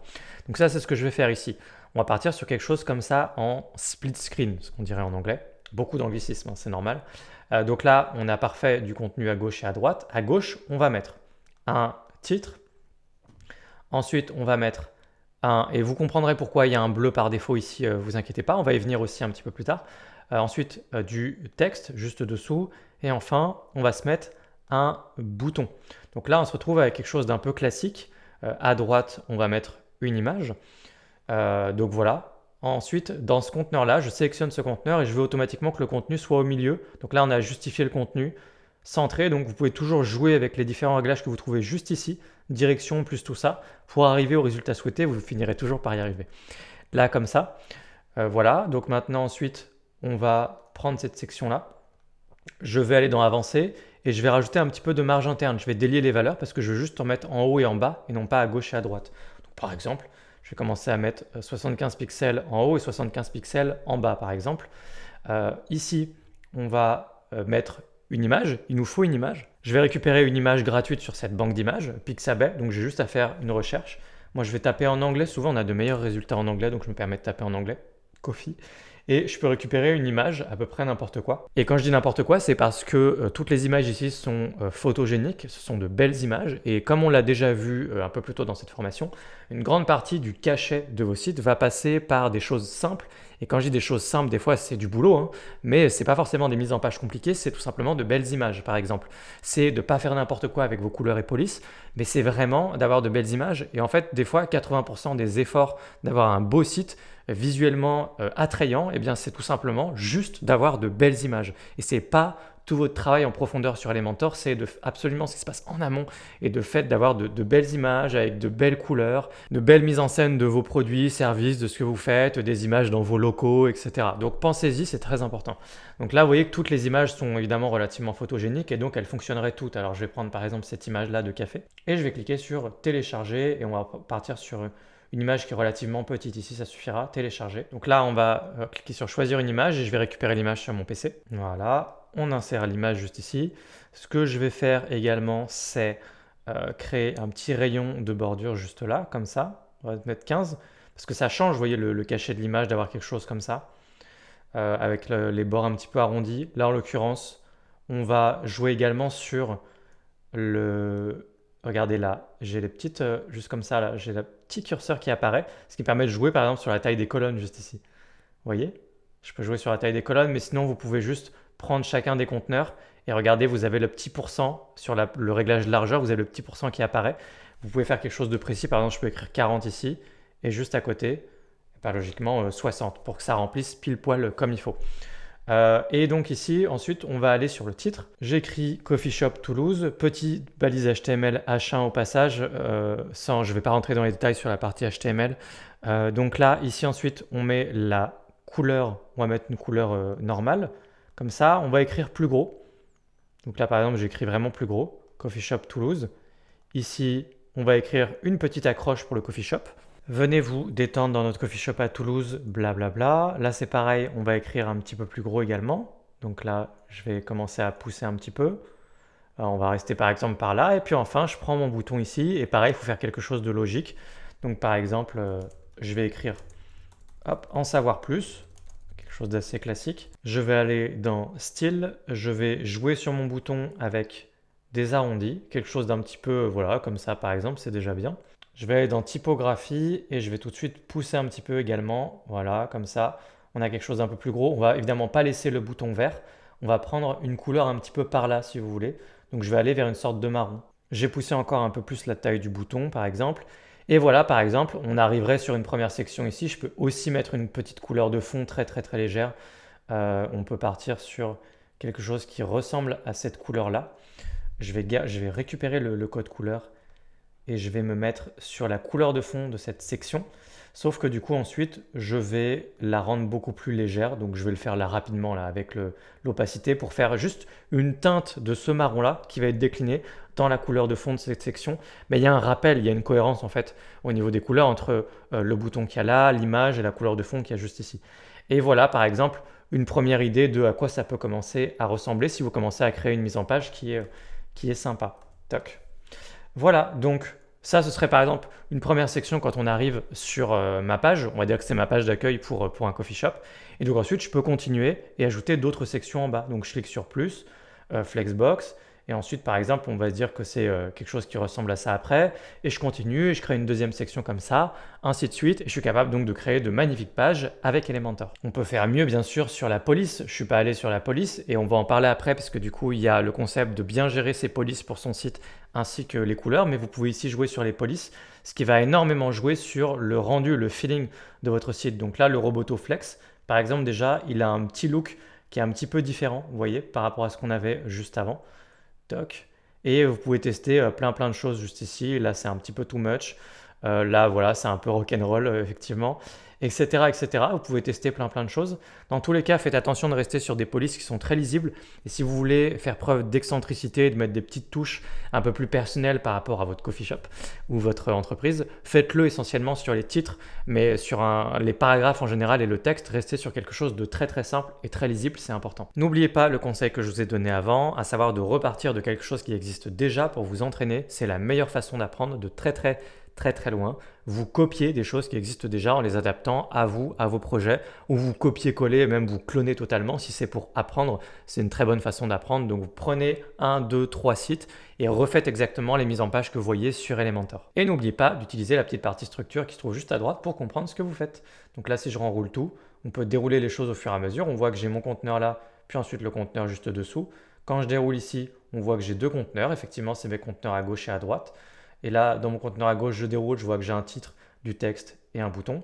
Et le conteneur à droite, je vois que j'ai une image. Donc, on a vraiment un super repère avec la partie structure ici, que vous pouvez d'ailleurs cacher à tout moment, vous voyez, en cliquant sur le petit œil juste ici pour le retirer. Mais voilà, pour la construction d'une page relativement simple, en tout cas les débuts, les prémices, on va tout de suite aller sur la partie responsive design, je vais vous expliquer ce que c'est, et ensuite on ira sur, comme je vous disais, de gros raccourcis pour aller plus vite. Donc la partie responsive design, eh bien c'est très simple, vous l'avez probablement déjà vu un petit peu partout, vous avez sur énormément de réglages ces petites icônes juste ici, vous voyez, ordinateur, tablette et mobile, et ça, en fait, ça vous permet de basculer en mode tablette ou en mode mobile par exemple, pour adapter vos réglages. Donc par défaut, vous faites tous vos réglages et toute votre mise en page sur ordinateur, mais à tout moment, en fait, vous pouvez adapter les choses. Et vous pouvez également basculer intégralement là, à partir d'ici, sur le mode tablette ou mobile, juste ici, pour voir comment rend votre mise en page. Il se passera la même chose si vous cliquez ici et que vous basculez sur tablette ou mobile. Et en fait là, une fois que vous êtes en mode mobile comme ça pour voir votre travail, eh bien en fait, tous les réglages que vous faites ici, ils sont spécifiques à mobile, à partir du moment où vous avez la petite icône qui est juste là. Donc si on revient par exemple sur le titre, je reviens dans contenu, pas du tout, dans style et dans typographie. Ici, vous avez une taille qui est spécifique à mobile. Disons que par exemple, mon titre je trouve trop petit sur mobile et je veux changer le réglage. Donc là, je vais commencer à changer mon réglage. Je vais en mettre un énorme par exemple, 68, 69. Donc là, on voit que c'est 69 pixels la taille de mon titre sur mobile. Si je reviens sur PC, on voit que mon titre revient bien à 59. Et si je vais sur tablette, il reste à 59 parce que ça hérite automatiquement des réglages que vous avez fait par défaut sur PC si vous ne changez rien. Ensuite, je peux à nouveau changer ce réglage-là encore une fois. Je vais mettre par exemple 62 et on voit que c'est 62 sur tablette, 59 sur PC et 69 sur mobile. Voilà, donc vous pouvez adapter absolument tous vos réglages comme ça et vous pouvez aller absolument partout. Et c'est valable également pour les marges. Donc là, par exemple, on peut se dire que ici, sur l'empilement de mes deux colonnes, de mes deux boîtes, ce qui se passe, je prends ce conteneur-là, je trouve qu'en fait là, mon bouton, il est très collé par rapport à l'image. J'aimerais bien un petit peu d'espace, j'aimerais bien aérer un petit peu. Dans ce cas, je prends ce conteneur-là, on voit que c'est la boîte qui est juste là. Je vais dans Avancer et tous les réglages de marge sont également disponibles uniquement pour mobile. Donc là, du coup, a priori, une marge interne ou externe ferait le même résultat. Je vous en ai parlé un peu plus tôt, des fois c'est la même chose, des fois pas. Ici, juste la logique veut que juste j'essaye de pousser les choses, je vais juste aller sur la marge externe ici, je vais le délier. Je le délie, mais c'est pour mobile. Et en bas, je vais mettre par exemple 30 pixels. Et on voit que d'un seul coup, je récupère de l'espace. Ici, ça me permet de récupérer un peu d'espace. Voilà, donc là, j'ai fait le réglage uniquement sur mobile. Si je viens sur PC, ce réglage n'existe plus. Et je peux revenir sur mobile, je récupère mes 30 pixels. Vous pouvez également faire ça pour l'ensemble de votre page en général. La marge que vous mettez à gauche et à droite sur mobile est assez importante parce que ça va vous permettre d'avoir une navigation plus fluide si vous avez un petit peu d'espace à gauche et à droite. Si vous avez une mise en page qui va vraiment de tout à gauche à tout à droite sur mobile, c'est très pénible et c'est juste moins esthétique. Allez sur n'importe quel site internet sur mobile et vous vous rendrez compte qu'il y a toujours un petit peu d'espace sur les côtés pour aérer votre mise en page. Donc ce que vous pourriez faire ici, si ce qui est là disponible par défaut ne vous convient pas, par exemple là je prends mon conteneur et je vais dans la marge interne, je peux la délier sur la marge interne et je peux mettre par exemple 10 pixels ou 20 pixels à gauche et 20 pixels à droite. Voilà, et toute ma mise en page comme ça est plus aérée, j'ai plus d'espace à gauche et à droite. Donc pensez à ça. C'est aussi le bon moment pour vous pencher sur les pourcentages par exemple, parce que travailler en pourcentage à ce niveau-là, c'est très très bien. Ça vous permet de garder quelque chose de propre aussi. Mais voilà, gardez la logique générale, même en pixels, c'est une logique qui fonctionne quand même. C'est juste que c'est plus de travail de fourmi de faire les choses comme ça. Mais ça fonctionne bien. Donc là, vous avez une mise en page qui fonctionnera bien. Autre chose, donc là, vous voyez, on peut cliquer partout, vraiment cliqueur fou, et avoir systématiquement le réglage pour mobile, avec les petites icônes, comme on a vu à chaque fois. Vraiment partout, partout, partout. Si maintenant, autre cas de figure, vous vous mettez sur mobile et l'ordre des boîtes ne vous convient pas. C'est-à-dire que sur mobile, vous auriez voulu que cette boîte-là apparaisse avant cette boîte-là. Vous auriez voulu que ce soit l'inverse, l'image avant et le titre après. En l'occurrence ici, ça n'aurait pas de sens, mais admettons que ce soit le cas. Pour que ce soit le cas, ce que je vais faire, c'est que regardez, je vais juste les changer de place. On va dire que sur PC, c'est ça que je voulais faire. Je voulais l'image à gauche et mon titre à droite. Voilà. Et donc là, je vais basculer sur mobile. Du coup, quand on arrive, on a directement l'image. Et moi, ça ne me plaît pas. J'aimerais bien que quand on arrive sur mobile, ce soit quand même un peu plus clair du coup. Parce qu'autant quand on arrive sur PC, même s'il y a l'image à gauche, on voit tout de suite ce qui est écrit à droite avec le titre principal de mon site. Autant sur mobile, par contre, du coup, quand j'arrive, peut-être qu'on voit surtout mon image. Et si c'est une grosse image en portrait, non pas en paysage comme ici, peut-être qu'on ne verrait pas mon titre, par exemple. Auquel cas, je veux inverser les deux. Donc je vais dans mise en page et là au niveau de la direction, là du coup je suis sur mobile, là je peux inverser la direction par exemple. Du coup en inversant la direction sur mobile, uniquement sur mobile, je vais avoir d'abord ma première boîte en premier là avec le titre, texte et bouton et ensuite l'image. Alors que quand je reviens sur PC, ça n'a pas bougé. Si je continue au niveau de mes exercices de responsive design, disons qu'en fait j'ai carrément changé d'avis et en fait toute cette boîte-là, cette image, elle me dérange. Je ne la veux tout simplement pas sur mobile. Des fois on fait des choses sur PC parce qu'on a plus d'espace pour s'exprimer et on peut faire des choses qui sont plus sophistiquées. Et ensuite arriver sur mobile, on a quelque chose qui est beaucoup plus vertical, beaucoup plus simple.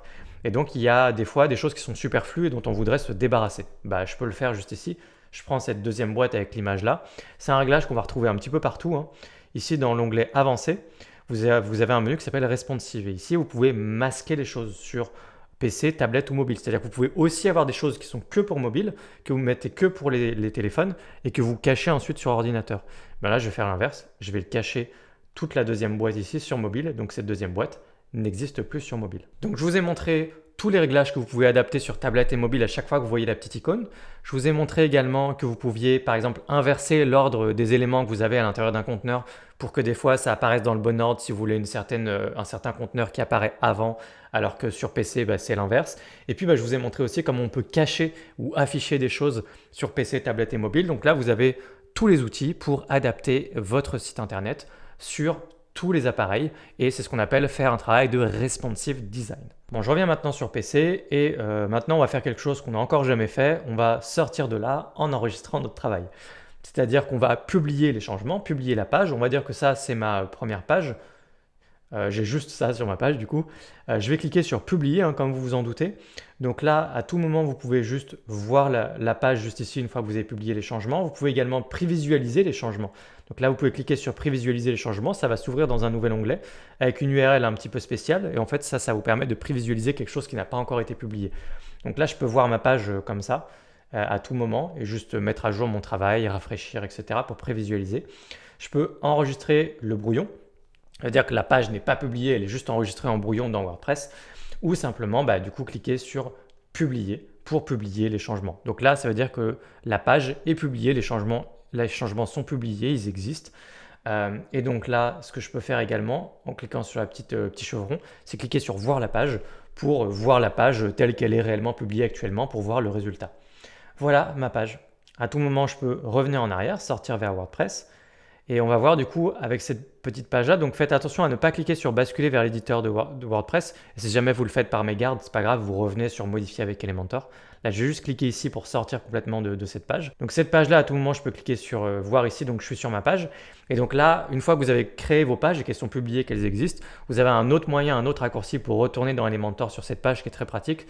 C'est qu'une fois que vous êtes sur cette page-là, vous pouvez à tout moment, donc soit sur cette page ou une autre, à tout moment cliquer sur la petite barre d'administration en haut, modifier avec Elementor et ça vous emmène dans Elementor pour cette page-là.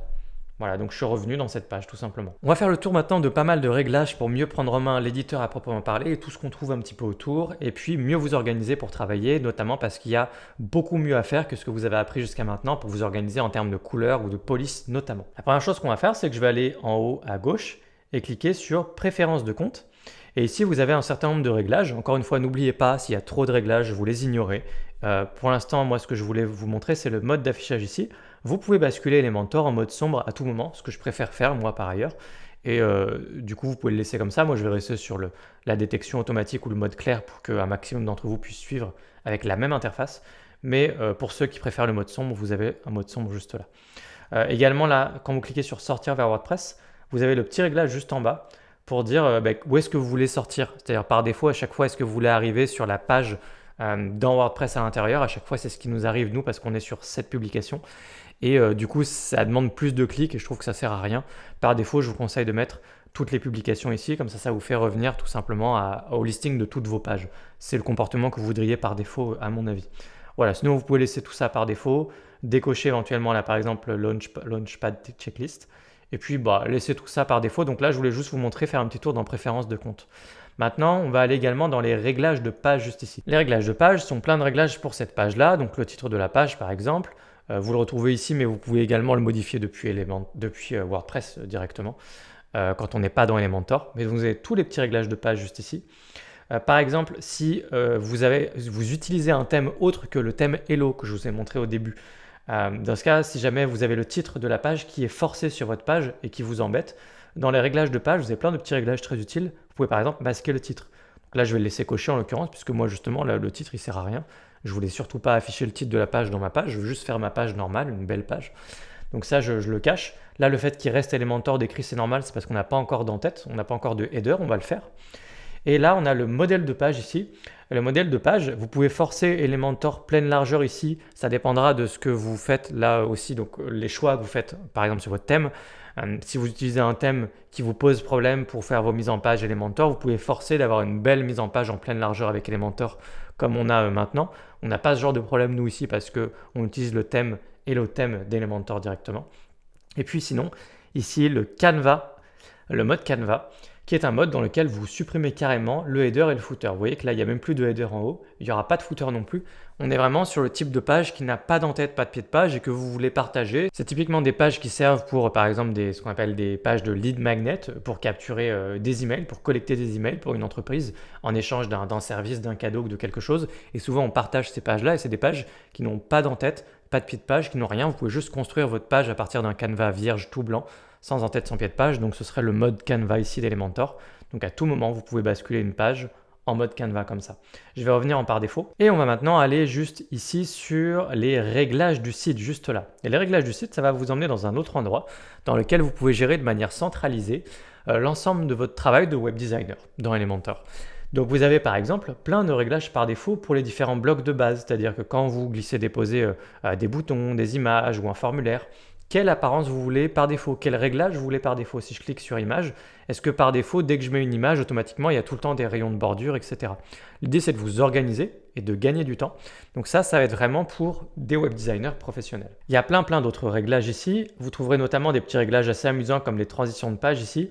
Quand vous activez ça, ça va créer des effets de transition de page. C'est-à-dire quand vous passez d'une page à une autre, est-ce que vous voulez un petit loader, un petit truc qui apparaît, le fait de passer à une nouvelle page.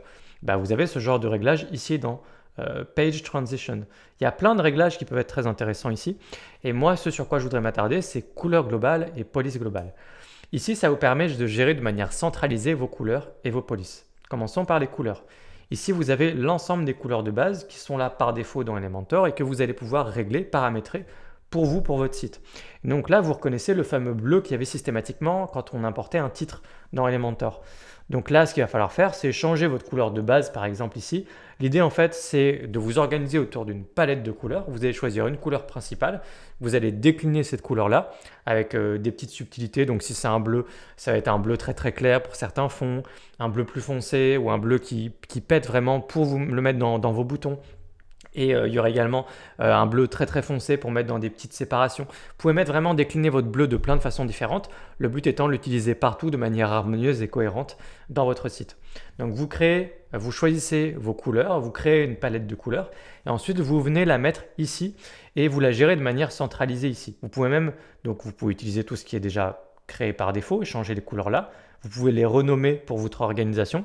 C'est votre couleur principale. Est-ce que vous voulez l'appeler autrement? Secondaire, texte, accentué. Et vous pouvez même donc ajouter des couleurs ici à tout moment. C'est-à-dire que si vous voulez beaucoup plus de couleurs dans votre palette, vous pouvez vous organiser avec beaucoup plus de couleurs dans votre palette. Voilà, donc je vais la supprimer ici. Et une fois que vous faites ça, l'intérêt, c'est que vous gérez vraiment de manière centralisée. C'est-à-dire que je vais cliquer sur enregistrer les modifications et vous montrer ce qui se passe. Donc vous cliquez juste sur la petite croix, je suis allé un peu vite. Et là, quand je clique sur ce titre-là, je vais lui donner une couleur à partir de cette petite planète que vous voyez là. Cette petite planète vous permet justement de gérer les couleurs à un seul et unique endroit dans Elementor. Et donc là, je peux cliquer dessus et sélectionner l'une de mes couleurs. Alors là, je suis sur les polices par contre. Mais là, la couleur de texte ici, je vais pouvoir sélectionner l'une de mes couleurs. Donc par exemple, ici, je sélectionne principale, juste ici, ma couleur principale. Donc là, j'ai la petite icône qui a changé de couleur pour me montrer que j'utilise ma couleur principale ici. Et donc maintenant, je peux utiliser cette palette de couleurs en permanence quand je bosse. Et si jamais je change d'avis pour l'ensemble de mon site, même un site qui a 20, 30, 40 pages, je change d'avis, je veux changer les couleurs de mon site, j'ai juste à aller dans les réglages du site ici et à aller dans les couleurs globales et à changer mes couleurs à un seul endroit. Là, par exemple, je vais passer sur ce magnifique violet, je vais cliquer sur enregistrer les modifications, je vais sortir des réglages du site et la couleur de mon titre va changer parce qu'elle va hériter automatiquement des réglages de couleurs globales. Donc vous pouvez gérer comme ça vos couleurs et vos polices. Je vous ai montré pour les couleurs ici, la même chose pour les polices. Je vais aller dans police globale ici, j'ai l'ensemble de mes polices par défaut. Vous pouvez du coup à tout moment les renommer pour vous organiser différemment. Ensuite, vous pouvez changer absolument tout ce que vous voulez pour une police. Donc, faire vos choix de police à un endroit de manière centralisée. Ça vous évitera en fait d'aller dans chaque élément et de changer la police à chaque fois. Ça peut être très long, très fastidieux, très compliqué ensuite à changer plus tard. Et vous pouvez être moins organisé, donc à terme même avoir un site qui est moins professionnel. Parce que plus vous vous organisez comme ça, plus c'est facile d'avoir un site pro avec des règles scientifiques que vous respectez à la lettre. Donc, vous avez toutes vos polices là, vous pouvez en ajouter à tout moment une nouvelle. Vous lui donnez un nom, vous la réglez, etc. Comme ça, vous pouvez la réutiliser partout aussi. Et ensuite, vous pouvez du coup quitter les réglages de site. Là, j'ai rien changé du tout, mais si je voulais quitter, voilà, enregistrer, quitter. Et du coup, ensuite, aller dans, par exemple, ce titre-là, du coup, et faire le même travail ici, prendre une police globale, sélectionner police principale, secondaire, etc.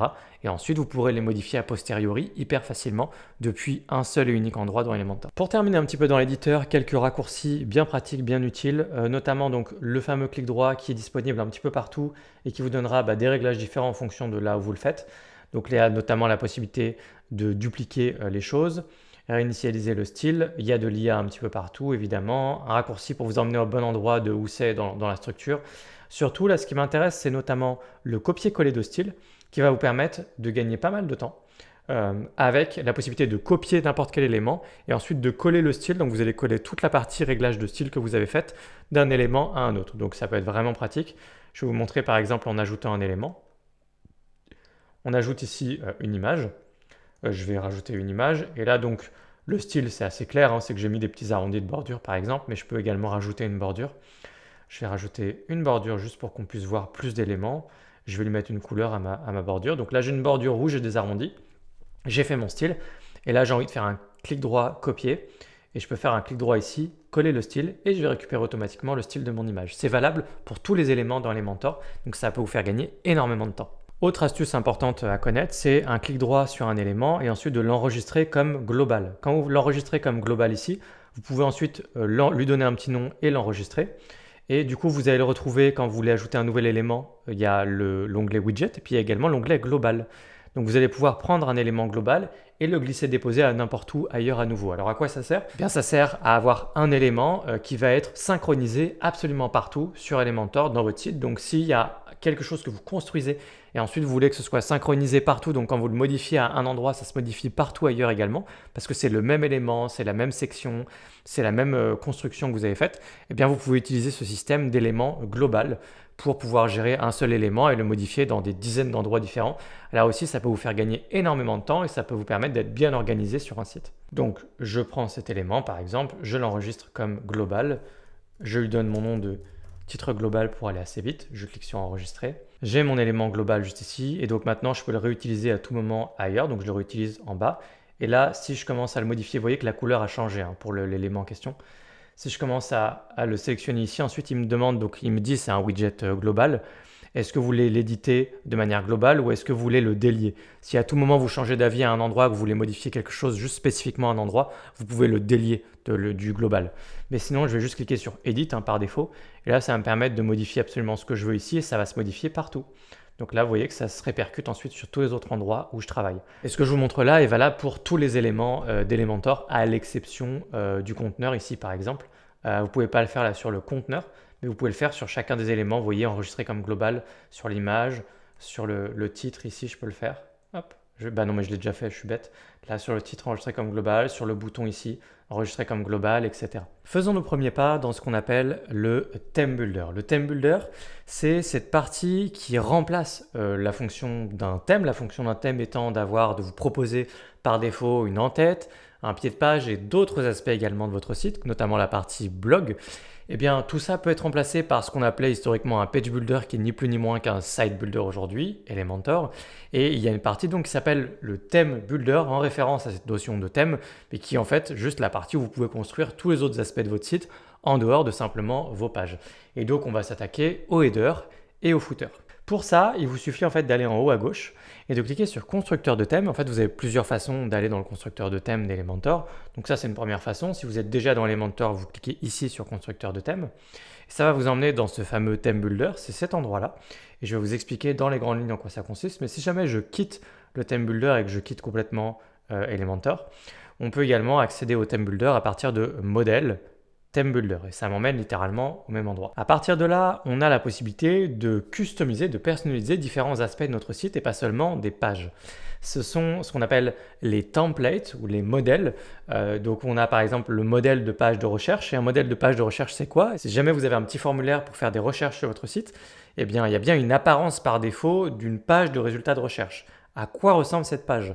Les résultats de recherche, ils apparaissent comment visuellement? Eh bien, ça s'incarne sous la forme d'un modèle et ensuite vos pages de résultats de recherche auront toujours la même tête. Eh bien, c'est le modèle de page de résultats de recherche. De la même façon, vous avez d'autres modèles, d'autres templates pour votre blog par exemple. Eh bien là, vous avez le modèle d'article de blog et le modèle ensuite des pages qui archivent l'ensemble de vos articles de blog. Ça veut dire quoi? Ça veut dire les pages de catégorie ou la page blog par exemple sur laquelle vous avez plein d'articles.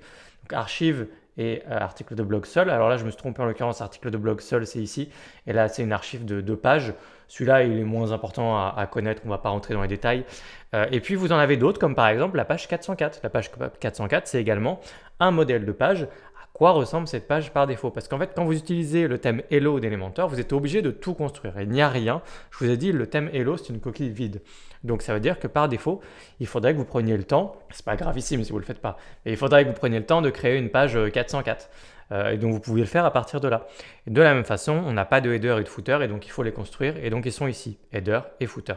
Donc, en fait, ici, vous avez absolument toutes les parties de votre site qui apparaissent par défaut. Et ensuite, vous avez dessous juste des filtres pour faire apparaître uniquement les headers de votre site, les footers, les modèles de pages d'articles, etc. J'ai bien dit les parce que ce theme builder, ce constructeur de site, il vous permet en fait de créer plusieurs versions d'un header par exemple. Et donc vous pourriez avoir des headers différents en fonction de l'endroit de votre site. Vous pourriez avoir un header différent dans la partie boutique de votre site, puis un header différent dans la partie blog de votre site.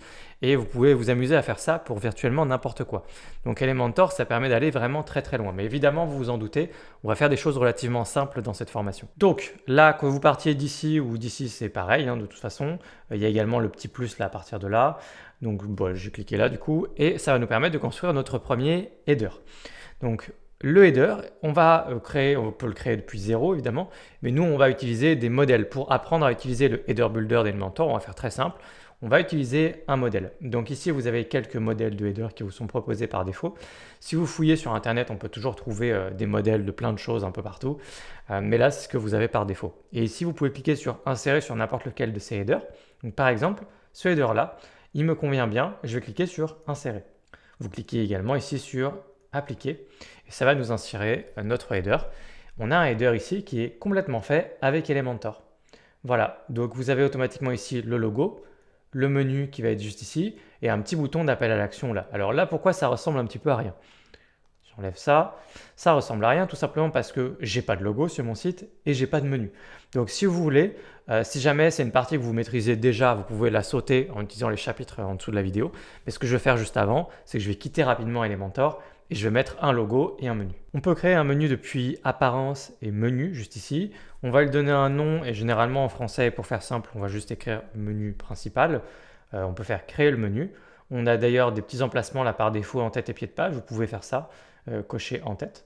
Et puis ensuite ici, vous pouvez ajouter des pages. Donc là, je peux ajouter par exemple la page accueil, Elementor, je ne sais plus ce qu'il y a parce que là, je n'ai pas créé de page concrètement. On ne va pas faire ça en fait. Je vais importer un site tout fait d'ici quelques minutes. Et donc là, je ne m'embête pas trop à créer des pages, mais vous pouvez juste aller dans Pages, créer vos pages et les mettre dans le menu. Là, je vais également mettre un article de blog. Enfin voilà, on va dire que j'ai créé un menu. Donc là, j'ai créé un menu. Je vais retourner dans mon header builder. Donc là, je vais aller dans Elementor, non, dans modèle theme builder. Et je vais retourner juste ici. J'ai mon header que j'ai enregistré simplement en brouillon, que je peux faire apparaître directement en cliquant sur header ici. Et vous avez une prévisualisation de tous vos headers si vous en avez plusieurs. Et donc là, je vais pouvoir cliquer sur Edit et retourner dans mon header builder. Et donc là, j'ai mon menu qui est apparu, j'ai bel et bien un menu. Et puis pour le logo juste ici, on peut le faire à partir de là.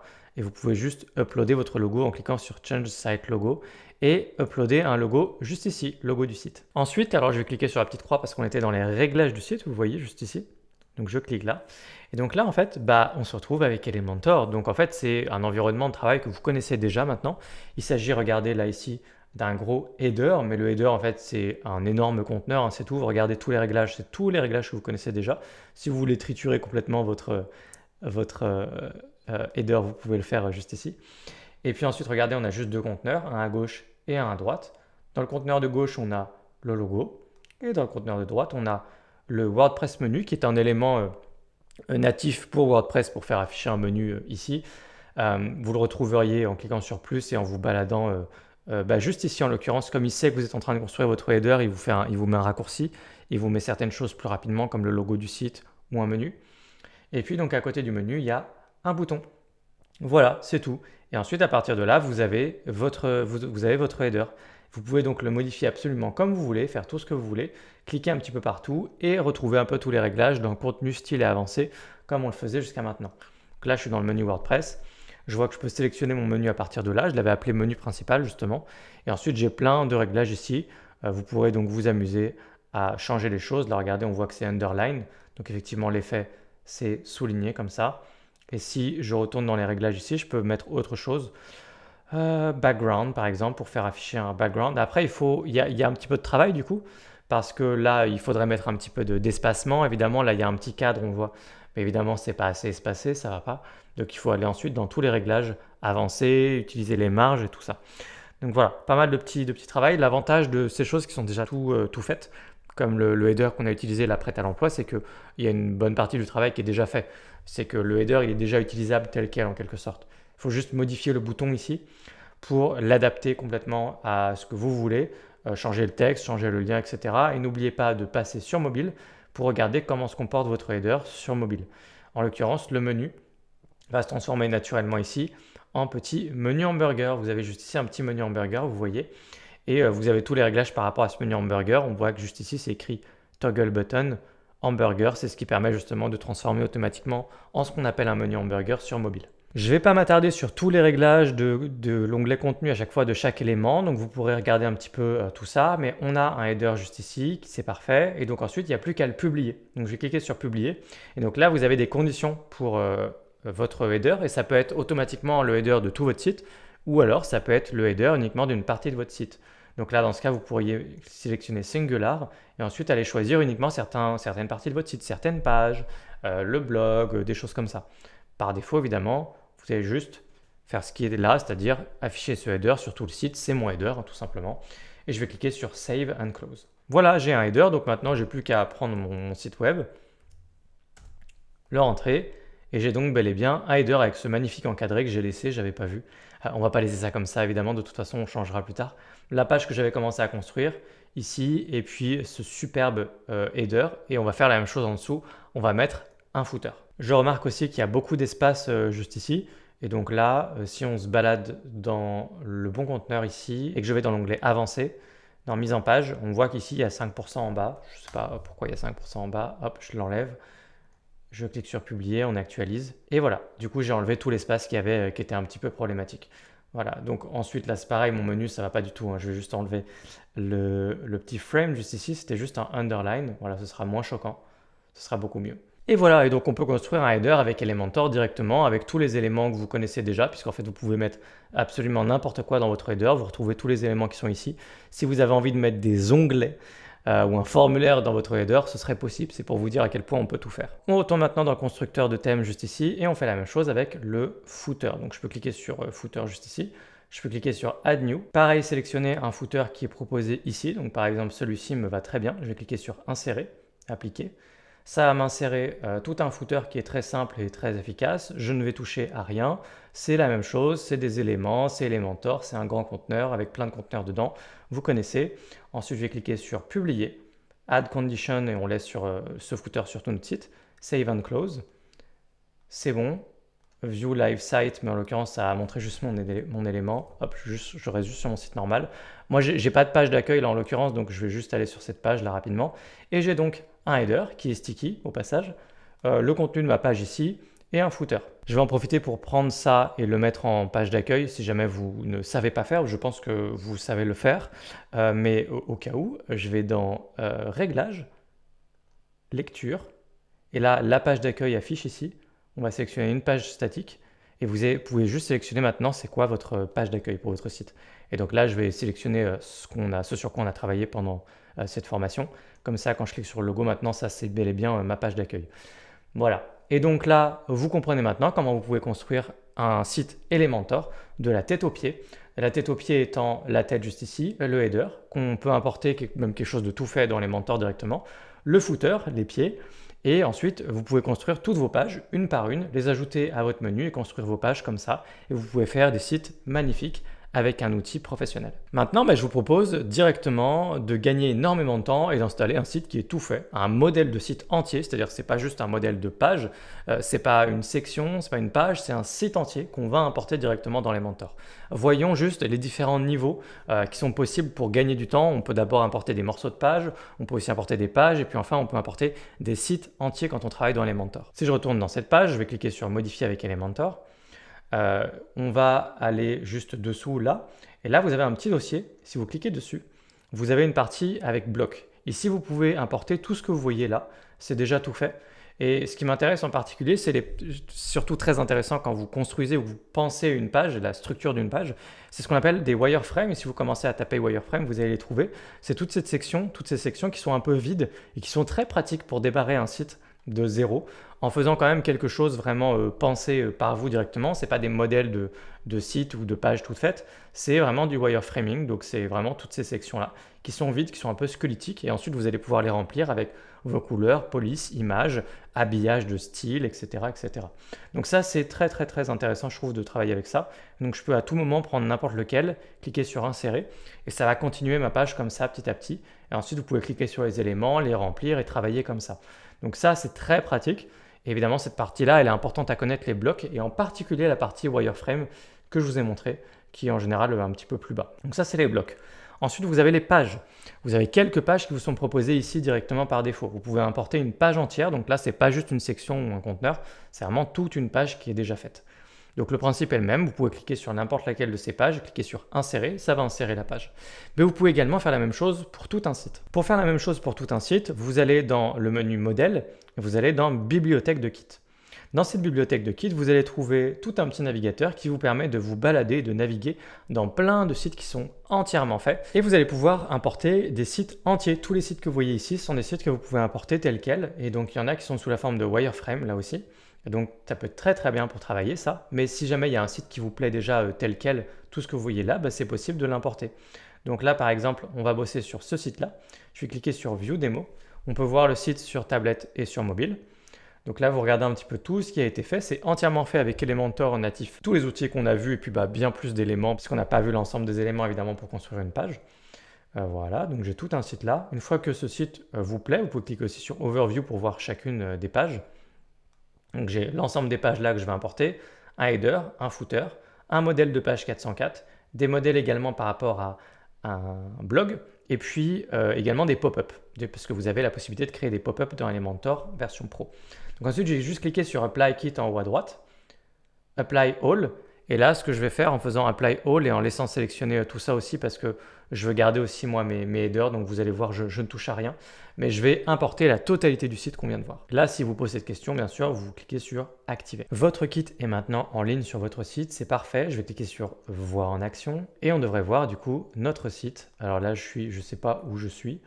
On va cliquer sur la page d'accueil, voilà. J'ai toujours pas de logo du coup, mais mis à part le fait que je n'ai pas de logo, d'ailleurs je ne sais pas ce qu'il y avait sur le site démo, je ne sais plus s'il y avait un logo, j'ai pas fait gaffe. Eh bien on a notre site avec les pop-up. Donc là il y a le pop-up qui s'est déclenché tout de suite. On va regarder rapidement, vous allez voir, il y a évidemment des réglages pour le déclenchement des pop-up, quand est-ce qu'ils apparaissent, etc. Je vais juste le fermer. Mais on a un site absolument magnifique qui a été importé comme ça, en un claquement de doigts. Voilà. Et du coup toutes les pages ont été importées, donc je peux aller sur toutes les pages. À propos, la page e-book, blog, etc. Donc évidemment, si vous travaillez comme ça, si vous apportez un site qui est tout fait, il convient de passer beaucoup de temps à vous approprier le modèle. Vous pouvez changer les couleurs, vous pouvez changer la police, vous pouvez changer pas mal de petites choses, vous pouvez supprimer des sections, des parties de page, vous pouvez aller dans n'importe quelle page, cliquer sur modifier avec Elementor et changer la page. Et vous pouvez changer évidemment complètement les images et mettre vos textes, faire le travail qu'il y a à faire quand même si on installe un site qui est tout fait, il n'empêche que derrière, il y a quand même pas mal de travail et on ne peut pas utiliser ce genre d'outils si on ne maîtrise pas les outils de travail sous-jacents.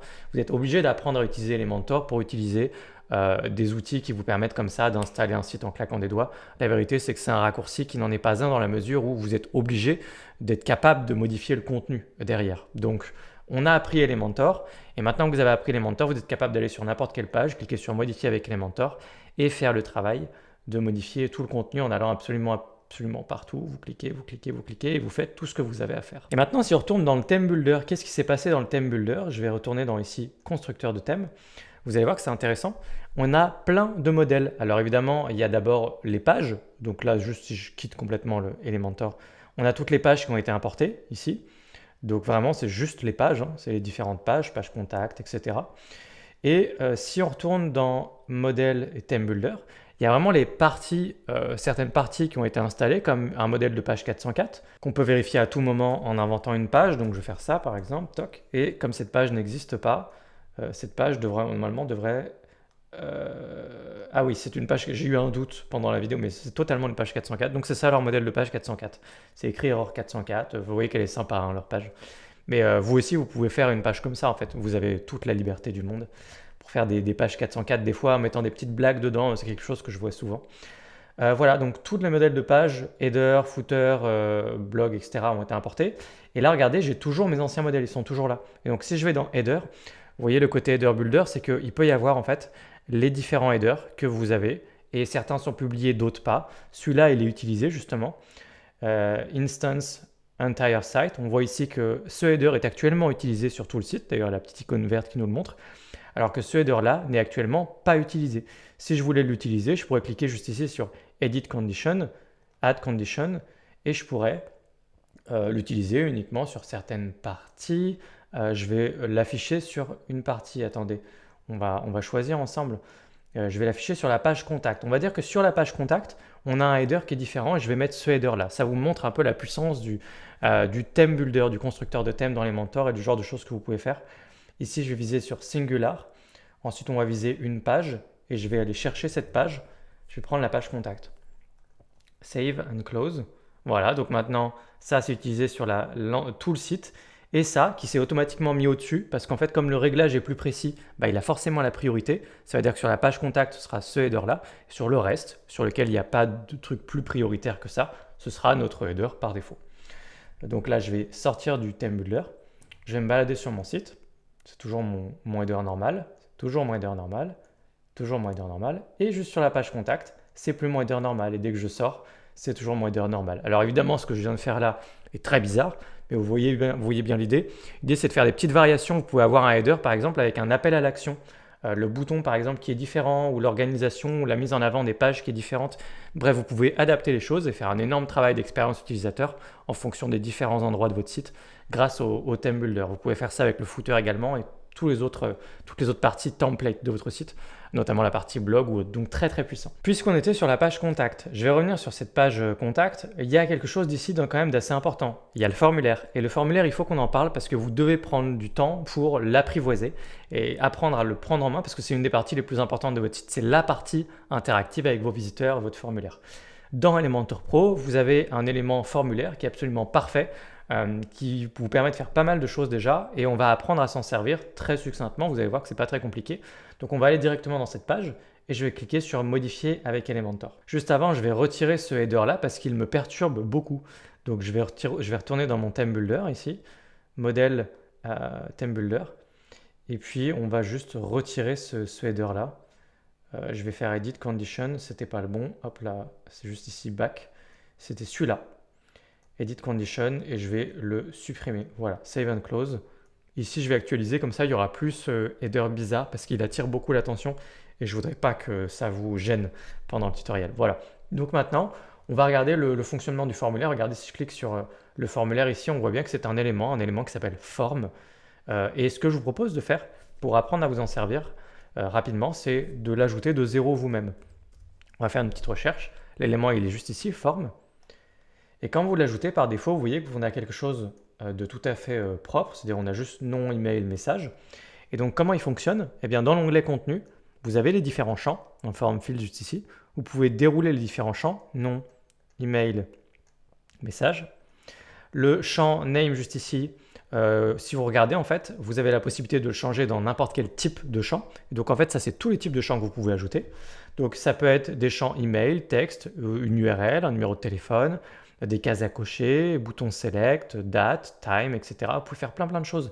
Même file upload, si vous voulez que les gens puissent uploader quelque chose. Vous pouvez ajouter plein de types de champs différents. Donc il suffit d'ajouter un nouveau champ, juste ici, ajouter un élément, ça ajoute un nouveau champ. Ensuite vous pouvez le changer, par exemple, on a dit file upload, vous voyez que du coup ça permet ensuite, là c'est bizarre, c'est sur fond noir, etc. pour le site, mais vous voyez l'idée. Et puis il y a aussi des cases à cocher. Donc là par exemple si je commence à taper quelque chose, vous voyez là il y a une petite case à cocher. Donc il y a plein de champs. Si on revient sur le premier champ par défaut. Donc c'est un type texte. Ensuite c'est un nom. Je vais changer tant qu'à faire évidemment, autant écrire en français. Donc c'est un nom ici. Et là vous avez la largeur de colonne. Et ça va vous indiquer la largeur que ça prend là dans son conteneur à lui. Donc par exemple si je mets 50%, ça va prendre 50% de la largeur ici. Donc ce que je peux faire pour créer un formulaire qui est un peu plus ramassé, un peu plus compact, exactement comme ça a été fait juste au-dessus, c'est prendre les différents champs et changer la largeur. Par exemple, là, le champ email, je vais également mettre 50%, du coup, ça va les mettre côte à côte, puisque 50 et 50, ça fait 100%, donc ça permet de structurer mon formulaire comme ça. Donc là, c'est un champ, on voit, de type email. Ça prend les emails. Est-ce que le champ est requis ou pas? Quand c'est requis, vous savez, ça peut mettre un petit astérix, par exemple. Et ensuite, le champ message, qui est là un text area, donc c'est une zone de texte en français. C'est tout cet espace-là qu'on peut souvent redimensionner à la main comme ça. Hop. Et d'ailleurs, vous avez le nombre de rows par défaut que ça devrait prendre. Là, ça ne marche plus parce que je viens juste de faire le petit truc avant. À mon avis, j'ai cassé la prévisualisation juste pour ça. Mais là, le nombre de rows ici, de rangées, ça change la hauteur en fait. À quel point est-ce que vous voulez que la zone de texte ça soit très grande quand on arrive directement par défaut. Est-ce que c'est requis ou pas? A priori, c'est pour demander d'utiliser le formulaire de contact. Le fait qu'il y ait un message, ça me semble la base. Ça me semble être requis évidemment. Et donc, vous pouvez ajouter autant de champs que vous voulez comme ça. Ensuite, vous avez plein de réglages. La taille des champs par défaut, est-ce qu'on affiche les labels ou pas? Au niveau du bouton, le bouton lui-même ici, qu'est-ce que vous voulez faire avec le bouton? Est-ce que vous voulez plutôt un petit bouton? Là, ça reste en 100%. Donc, par défaut, ça fait un grand bouton justifié. Vous pouvez changer également la taille du bouton par défaut, là, comme ça, directement. Plein d'autres petits réglages ici. Certains, on va les passer. Là, les autres réglages ici, alors si on reste sur le style rapidement, au niveau du style, ensuite, il y a plein de réglages, column gapped, row gapped, spacing. Vous pouvez en fait arriver exactement à ce résultat en changeant la couleur de fond des champs, en mettant une petite bordure, en faisant des choses arrondies si vous voulez. Vous pouvez faire absolument tout ce que vous voulez. Ça se passe directement dans l'onglet style. Et avancer, vous connaissez qu'il y a des histoires de marge et tout ce que vous connaissez déjà. Et donc dans le contenu, si je reviens là, c'est là où c'est le plus important, c'est que vous avez Actions After Submit et c'est qu'est-ce qui doit se passer en fait une fois que le formulaire a été soumis, a été utilisé. Et donc là, par défaut, vous avez ces options-là qui sont sélectionnées. En l'occurrence, la plus importante, c'est Email, c'est-à-dire ici en gros, où est-ce que vous recevez un email? Vous voulez recevoir un email de quelqu'un qui utilise ce formulaire de contact, eh bien on l'envoie où? Le champ To ici, justement, c'est à qui on l'envoie. Donc vous mettez votre adresse email pour recevoir ici vos messages. Vous mettez un objet ici assez clair, par exemple, nouveau message. Vous laissez ici le petit truc là, All Fields, ça va prendre automatiquement en fait tous les champs et vous les mettre dans le message que vous allez recevoir. Vous avez ensuite le From Email ici et le From Name.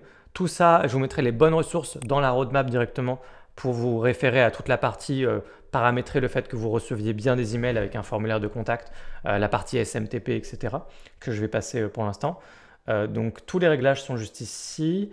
On termine juste là dans Additional Options, juste ici, parce que vous pouvez cocher la petite partie ici Custom Message et changer les petits messages qui s'affichent une fois que le formulaire de contact a été utilisé.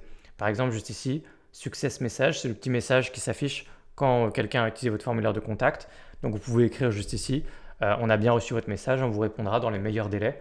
Merci pour votre confiance, quelque chose comme ça. Donc tous les messages sont juste ici. Et ensuite, vous pouvez à nouveau publier les changements. Alors, du coup, je reviens en arrière. Juste là, je vais effacer mon formulaire. Maintenant que vous savez comment fonctionne un formulaire dans les grandes lignes, vous pouvez juste revenir sur ce formulaire-là, regarder ce qui a été fait et le modifier. Et n'oubliez pas d'aller dans Actions After Submit pour ensuite chercher les bonnes actions. Qu'est-ce que vous voulez qu'il se passe après? Et en l'occurrence, par défaut, le email qui est très important puisque ça va créer le menu email ici et ça va vous donner tous les contrôles dont vous avez besoin pour recevoir les emails de votre formulaire de contact. Pour terminer, on a souvent été embêté par des pop-up avec tout ce site qu'on a importé. Je voudrais vous montrer justement comment ça fonctionne, le pop-up builder. Évidemment, quand on apprend à utiliser le pop-up builder, c'est aussi quelque chose dont on peut abuser, méfiez-vous. Mais les pop-up, ça peut être une arme redoutable en fonction de l'objectif que vous visez avec votre site. Pour gérer les pop-up dans Elementor, il vous faut Elementor Pro, c'est important. Et à partir de là, vous allez dans Modèle et vous allez directement dans Pop-up. Et vous avez ici en l'occurrence deux pop-up qui ont déjà été créés. Mais si jamais vous voulez ajouter un nouveau pop-up, vous cliquez sur Ajouter un nouveau modèle. C'est un pop-up ici. Vous l'appelez, vous le donnez un nom, le nom de votre pop-up. Je clique sur créer un modèle et on va arriver dans la même chose que le constructeur de page, de header, de footer, etc. Mais là, c'est un constructeur de pop-up. Donc ici, vous en avez plein de modèles par défaut. Certains peuvent être assez exotiques et pour vous montrer un peu ce qu'il est possible de faire avec Elementor, avec les outils que vous avez déjà entre vos mains aujourd'hui, il est possible d'avoir ce genre de pop-up. Celui-là, il est assez rigolo, donc je vais l'insérer. Vous allez voir, il bouge un petit peu, etc. Méfiez-vous en fait d'importer ce genre de pop-up si vous ne maîtrisez pas vos outils de travail. Ça peut être plus compliqué à maîtriser parce qu'en fait, ça part d'une bonne intention, mais c'est pas toujours une bonne idée de faire des choses un peu comme ça. Voilà, vous avez un beau pop-up avec des choses qui bougent en fonction de la souris, vous voyez. Et donc, il est très sympa celui-là. Là, c'est littéralement les outils de travail que vous avez vus dans cette formation-là. C'est juste qu'il faut les prendre en main, avoir un petit peu d'expérience et comprendre comment faire ces différentes choses. Donc là, le fait que ça bouge au fond. Et donc, une fois que vous avez fait tout ce que vous avez à faire dans le pop-up, parce qu'à l'intérieur du pop-up, c'est juste, et on va ouvrir la structure pour voir, un grand conteneur dans lequel ensuite vous avez tout ce que vous voulez. Tous les éléments que vous voulez, des titres, icônes, images, etc. Et en l'occurrence, souvent dans un pop-up, le but c'est de récolter des emails et donc il va y avoir un formulaire. Donc vous allez mettre le même bloc formulaire qu'on a vu tout à l'heure, c'est juste qu'il n'y a pas les mêmes champs. Il n'y a pas de champ zone de texte, il peut y avoir même souvent qu'un champ email, il n'y a pas ça, il n'y a pas ça. Et souvent il y aurait juste un champ email par exemple, pour demander un email. Et dans les Actions After Submit, vous cliquez sur le petit plus, il va y avoir une intégration avec un outil d'email marketing. Par exemple ActiveCampaign ou ConvertKit, ou GetResponse, ou MailChimp, ou MailerLite, etc., etc. Voilà. Donc, une fois que vous avez fait ce que vous avez à faire dans le pop-up, et bien là, ensuite, vous pouvez juste sauvegarder votre travail. Vous cliquez sur Publier. Sauvegarder, en l'occurrence, vous pouvez juste enregistrer le brouillon, par exemple. Voilà, si vous voulez le garder de côté. Si vous voulez le publier, je clique sur Publier. Et donc là, on a les 3 étapes, conditions, trigger et règles avancées. Conditions, c'est où apparaît votre pop-up. Même réglage que ce qu'on a vu précédemment, ça peut être uniquement à certains endroits de votre site. Ensuite, le déclencheur, trigger. Donc là, c'est tous les déclencheurs possibles. Est-ce que c'est directement au chargement de la page au bout de X secondes? Est-ce que c'est après avoir scrollé X% de votre page? Est-ce que c'est en ayant cliqué quelque part? Est-ce que c'est au bout d'un certain temps d'inactivité? Est-ce que c'est au moment où je veux quitter le site? Est-ce que j'ai détecté qu'ils utilisent AdBlock dans leur navigateur et donc je veux leur mettre un petit message pour leur dire vous utilisez AdBlock et nous on a AdSense sur notre site, on gagne de l'argent comme ça, s'il vous plaît merci de désactiver AdBlock, ce genre de choses. Donc vous avez tous les déclencheurs possibles par rapport à votre pop-up. Et enfin les règles avancées pour faire des choses plus avancées sur le déclenchement de votre pop-up, à savoir est-ce que le pop-up se déclenche au bout de X vues de page, c'est-à-dire qu'on peut décider qu'un pop-up se déclenche après uniquement sur la page contact, après avoir scrollé 47% de la page. Et si ça fait 3 pages que la personne elle se balade et que du coup sur la 3e page elle est arrivée sur la page contact puisque j'ai dit en condition page contact avant. Donc on peut faire des choses très très fines, on peut faire un peu n'importe quoi aussi, mais voilà vous voyez qu'il y a plein de règles avancées, uniquement pour les gens connectés, déconnectés, uniquement sur certains appareils, mobiles, desktop, etc., uniquement sur certains navigateurs. Donc là vous pouvez choisir custom, uniquement sur Edge, Chrome, etc. Il y a plein de règles avancées pour déclencher vos pop-up. Donc ça, vous avez juste à cliquer sur Save and Close et c'est terminé. Ça, ce qu'on vient de voir, c'est dans les grandes lignes le pop-up builder d'Elementor. Quelque chose que je trouve aussi très cool, que j'avais pas il y a plusieurs années quand j'ai découvert Elementor, il n'y avait pas ça, c'est la partie ici éléments flottants qui va vous permettre d'ajouter plein de choses sur votre site qui flottent. Là aussi, attention, faites toujours avec bon goût les choses. N'en faites pas trop, mais il y a des trucs qui sont vraiment très cool, je vais vous le montrer. Vous cliquez sur Ajouter un élément flottant. Ça peut être un bouton flottant ou une barre flottante. On va tester d'abord les boutons flottants. Je vais l'appeler bouton flottant. On va regarder ce que c'est rapidement, je vais en créer un. Et vous allez voir qu'on peut faire des choses out of the box, c'est-à-dire vraiment sans effort de votre part, des choses qui sont déjà faites, qui sont vraiment très cool. Donc vous voyez qu'il y a plein de choses qu'on peut ajouter comme ça. Et évidemment, je pourrais tout à fait m'attarder sur tout ça dans d'autres vidéos si ça vous intéresse sur YouTube directement. Pour ça, il faut me le dire en commentaire, s'abonner à la chaîne, liker la vidéo, bref, encourager mon travail, encourager à ce qu'il y ait plus de vidéos sur Elementor. Je teste un petit peu pour voir justement votre réaction et si vous voulez que je parle plus souvent d'Elementor. Donc, il y a plein d'éléments et regardez, c'est assez fou. Il y a des chats qui mettent en avant un chat par rapport à WhatsApp. Il y a des petits éléments sur le côté comme ça pour mettre en avant vos réseaux sociaux ou différentes façons de vous contacter. Il y a plein de choses. Donc on peut en ajouter un au hasard rapidement. Je vais l'insérer et voilà le résultat. Donc je ne vais pas regarder les réglages de l'élément en question. Il y a tous les réglages de l'élément en question. Moi je vais juste cliquer sur publier Add condition entire site, save and close. Et puis on va tout de suite regarder juste le résultat pour se faire plaisir. Donc sortir vers WordPress, on va sur le site. Et donc là maintenant j'ai ce petit truc de message qui est très spécial. Par contre le fait que ça passe carré comme ça, je ne suis pas très fan. Et si on clique dessus, voilà, ça m'ouvre ce petit widget là. Et tout a été fait comme ça. Alors là, il n'y a rien qui a été fait. C'est à vous de mettre des liens vers l'adresse mail, votre WhatsApp, etc. Mais voilà, donc il y a ce genre d'éléments là. Vous avez vu juste un peu plus tôt, il y a plein d'éléments. Il y en a un que j'aime beaucoup qui se met sur le côté, par exemple, comme ça en flottant, qui était très sympa aussi. Donc ça, c'est une chose. Il y a également aussi les barres flottantes. Donc là, quand on ajoute un nouvel élément, il y avait barre flottante également. On va tester là aussi. Et je vais l'appeler promo parce que vous allez voir que c'est typiquement le genre d'usage qu'on fait des barres flottantes ici. C'est des bannières en fait, ni plus ni moins. Vous pouvez avoir des bannières qui sont toutes faites et il y a plein d'exemples de bannières. Vous voyez, il y a énormément de choses. Il y a des choses aussi qui sont un peu défilées. Alors celle-là, elle défile apparemment. Je n'avais pas testé celle-là directement. Elle défile, absolument. Voilà, elle défile. C'est quand même très cool. Alors on va la laisser directement comme ça. Je vais juste la publier sur tout le site. Save and close. Alors là, j'ai aussi laissé l'élément flottant juste avant, donc ça va être un carnaval, mon truc. Voilà, il y a trop de trucs. Mais j'ai une magnifique bannière qui défile. Et moi, ce que j'avais vu également, c'est des bannières qui se mettent surtout en haut, au niveau du header, avec un look, un design qui est tout de suite pensé pour du e-commerce, qui est fait pour mettre en avant un code promo ou une offre en cours. Donc il y a plein d'options comme ça, natives à Elementor Pro, qui casse la baraque si vous voulez mon avis. Si on fait un rapide tour des réglages que vous avez dans Elementor ici, donc si on se balade rapidement dans réglages, je reviendrai sûrement sur quelques points ici dans ma roadmap directement que je vous avais invité à télécharger en début de formation. Ici Submission, c'est juste si jamais vous voulez garder toutes les soumissions à votre formulaire de contact typiquement et que vous voulez en garder une trace directement dans votre base de données dans WordPress, c'est pas du tout nécessaire d'utiliser cette partie-là, mais elle existe. Custom Font, là vous allez pouvoir uploader vos propres polices. Donc si vous ne voulez pas utiliser les polices Google mais que vous avez vos propres polices à uploader sur votre site, vous pouvez le faire à partir de Custom Font. Pareil avec les icônes, si vous avez vos propres icônes à utiliser sur votre site, vous pouvez les uploader à partir de Custom Icons. Le menu Custom Code, lui, vous permet de mettre vos propres petits bouts de code sur votre site. Donc si vous faites par exemple de la publicité, que vous avez besoin d'installer Google Analytics, des pixels de publicité, Facebook, Google, etc. Tout ça, vous pourriez les installer à partir de Custom Code directement dans Elementor, c'est-à-dire que vous n'avez pas besoin d'un autre plugin. Vous pouvez tout faire directement depuis Elementor ici. Vous avez un petit gestionnaire de rôle pour les droits de qu'est-ce qu'on peut faire en fonction de tel ou tel rôle sur WordPress. Je ne vais pas rentrer dans les détails ici. Le gestionnaire d'éléments, c'est un endroit qui est très intéressant puisque ça vous permet de voir l'usage que vous faites des différents éléments sur votre site. Vous pouvez cliquer ici sur analyser l'utilisation des éléments. Vous allez voir le nombre de fois que vous utilisez tel ou tel élément. Et vous pouvez même ensuite en un clic cliquer sur désactiver les éléments inutilisés. L'idée étant de ne plus du tout les charger dans votre site et dans votre éditeur Elementor pour gagner un petit peu en espace mental et puis en performance également. Donc le gestionnaire d'éléments, c'est vraiment un outil que je trouve assez canon et qui est très récent dans Elementor. Et enfin, la partie outils. Juste ici, pareil, je reviendrai dans la roadmap directement avec quelques outils pour bien gérer Elementor et les éventuels problèmes au quotidien ou absence de problèmes justement. Le but pour moi, c'est de vous former pour qu'il n'y ait pas trop de problèmes.